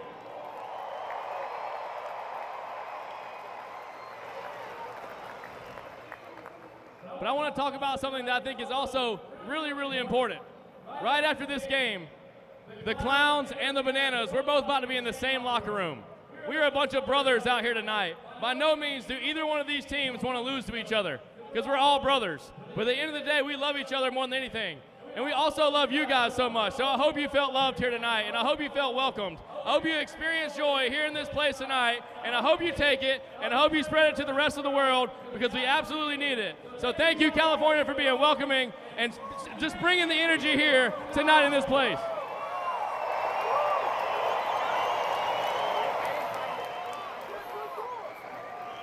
We are one big family here tonight. So around the ballpark, I want you to put your hands up high. We're going to break it down like one big family. But first, I need to know, are you ready?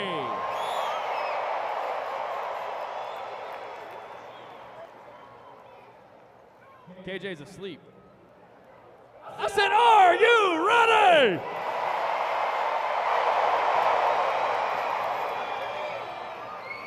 Wow, you guys are loud. Hands up.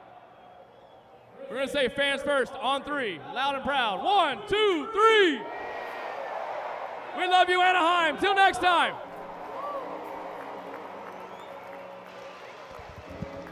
Those post-game Bill Leroy speeches do not get old. Straight from the heart of a guy in his 9th season here as the Savannah Bananas. This is only the 11th season of the Bananas' existence. Bill and Kyle have seen the vast majority of it. Nobody better to wrap it up than old Bill Leroy. But Kyle Jackson, the showman of the game, how could he not be? The first cycle in Savannah Bananas banana ball history, the first cycle for the Savannah Bananas since the summer of 2020, Juan Collado in Macon, Georgia. And he did it in his first 4 plate appearances. Unbelievable night for Kyle Jackson, a very historic one. And for more with KJ, we'll send it down to Sam Bauman. Big Josh, he's the man we need right now, our showman of the game. Magnani. KJ, hitting for the cycle, never been done before in a Savannah Bananas uniform. What does that mean? Well, it means everything because, one, I wear this jersey with a lot of pride, and I love my team, and any way I can help win is amazing, and I feel very honored to do that. We had a lot of great at-bats tonight when we needed it. We needed Dan Oberst to have a great game. Those pitchers did great. They put up a ton of zeros, and all around the camaraderie and the brotherhood is what makes it easy to have fun and just play well, play free. KJ, talk about this team. We got a lot of young guys on this Not team. younger than me, though. No one. And you're coming together, and you found such a rhythm early on. Where does that come from? The locker room. It starts from top to bottom. We have great leaders. We have Dan. We have Bill. We have Kyle. We have guys who have done it before. Haas. The list goes on. People who have been here and done that. And before the game, we always say, just have fun, play for the fans, and it's always bananas on 3. The Bananas are the Bananas. We stay together. We love one another, and it's always so much fun, if you couldn't tell. It's fun. The energy's great. One more question for you from our backstage friend. 6-year-old Charlotte wants to know, and this will be tough because you got a lot of them. What is your favorite trick, KJ? Favorite trick? My favorite trick is when Coach Rag and DR Meadows do backflip catches. He's just a fan just like us, but he is our showman of the game. Thank you. Kyle, KJ Jackson. I love you all. Go Bananas. And it's the baseball. Thank you, SB. Thank you, KJ. As we get a look at the sign that started it all. that youngster's mom thinks KJ is hot. I'm not here to disagree. It was an RBI single in the first inning. The triple driving in a run in the second. Grab a stolen base in there as well. And then the RBI double in the fourth. The solo home run in the fifth. As we bounce in all kinds of different orders here. But a pretty unbelievable night from Kyle Jackson. Yeah, I mean, he joins a club that only Jake Skull was in before tonight's contest. Kyle Jackson, just the 3rd cycle ever in banana ball history. And as far as the MVP race is concerned, it's either between him or DR Meadows. And now we go down to the field. Sam's with Jesse Cole. Biko, Josh, you're talking about MVP race. We saw MVP performances all over the place this weekend. From players in the entertainment, Jesse. I mean, this is an MVP style weekend. You need the best of the best out of everybody to do these games and have the performances and fit it all in. you think about the last 3 days, what this group accomplished from 2 huge performances at Disney. You know, last year we just did 1 song. Now we're doing 25-minute performance in front of the castle at California Adventure. And then huge singing production numbers yesterday. And then the first ever final inning show, which in the future I believe is going to be what our halftime show is. And to see it tonight with the 2 bands, the singers, all the players, it's unbelievable. And what they put into this, the time, the effort, the energy to make this happen, is unbelievable. I'm blown away. I'm so proud to see how far they've come and what they're doing. It's a proud moment for all of us in Banana Land, but I think all the fans saw something truly special tonight, and it's just a taste of what's to come. Talk about the talent you have within your cast, those behind the scenes, with the Derek Klenas of the world coming in here. Some of these people are raising the bar within this organization. Well, Derek's obviously a special talent, and for him to join this organization, we put a lot, coming back to an area where he grew up, and to be able to put so many performances back-to-back night. And last night, there wasn't singing number at this final inning show, but Brandon and Jarius, who are unbelievably talented as well, and Derek and the group came together, the bands, late night and said, we're going to figure this out, we're going to find a way. And then this morning, literally at 10 a.m., full rehearsals and learning it. And again, what's so great about this group is they will find a way to put on the greatest show, even when it's hard. And hours into hours, and you look at Zach Frangelo, our director of entertainment, and our creative team, and our video team, and Yvonne, how to block it, how to make it happen.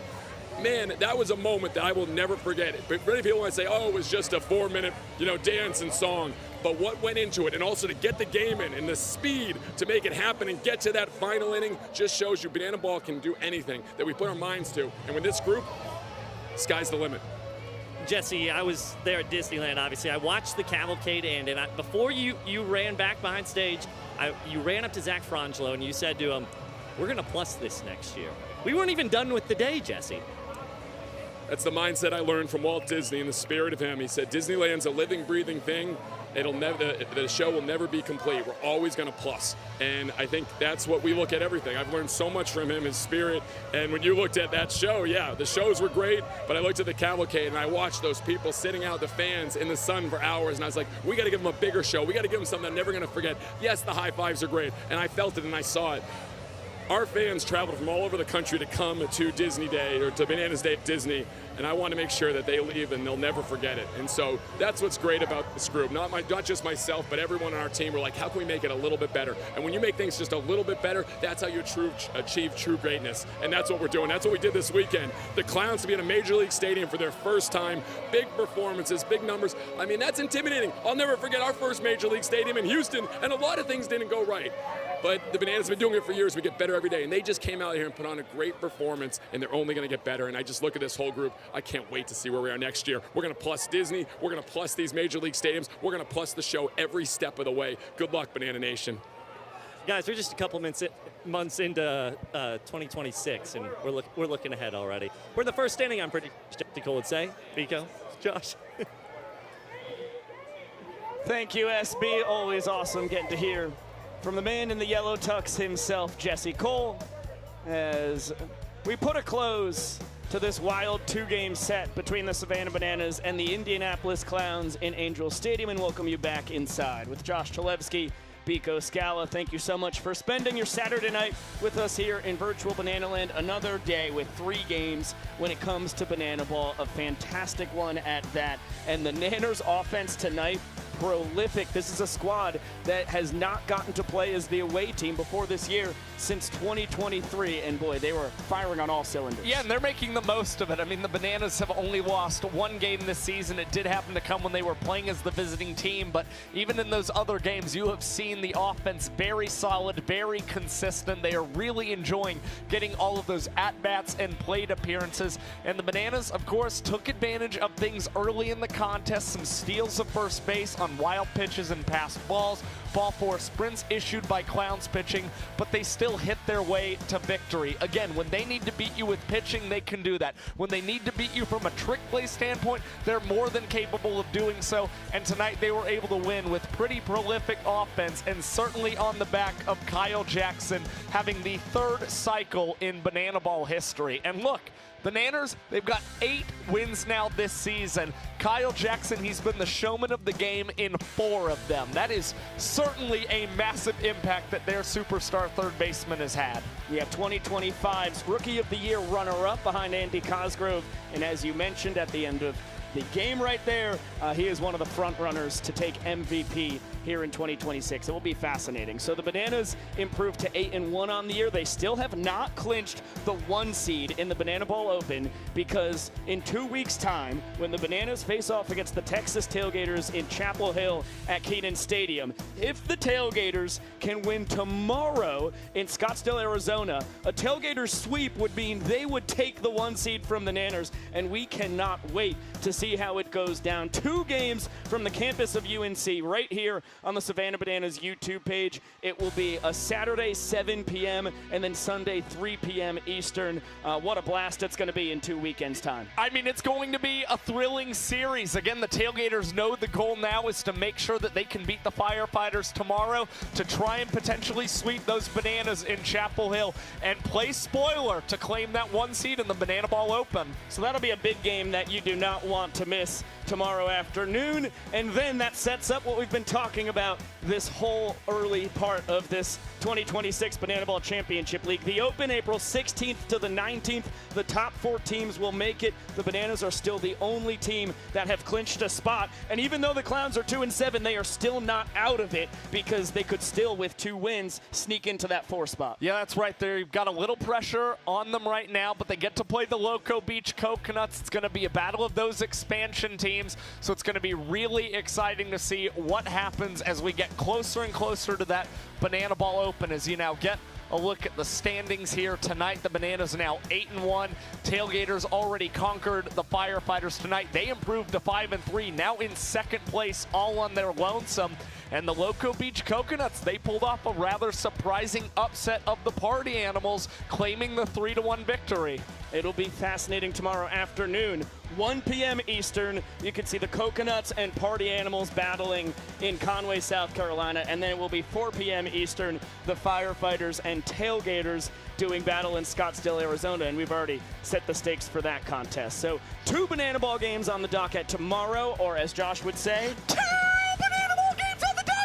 Thank you very much, Mr. Cholewski. A huge thank you to you, the fans, for sticking with us these past 2 nights from Anaheim. And a big thank you, of course, to our entire cast and crew that make this thing possible. It would not happen without our wonderful folks in the control room on the other side of the country.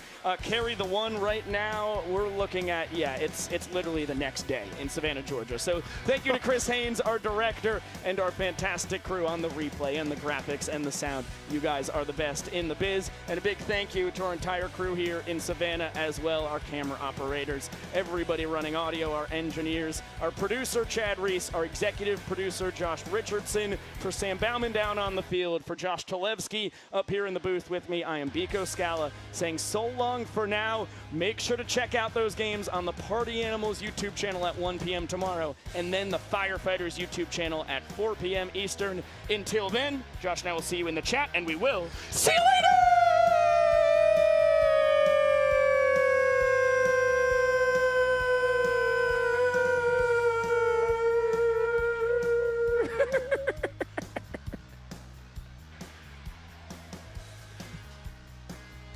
Rogue.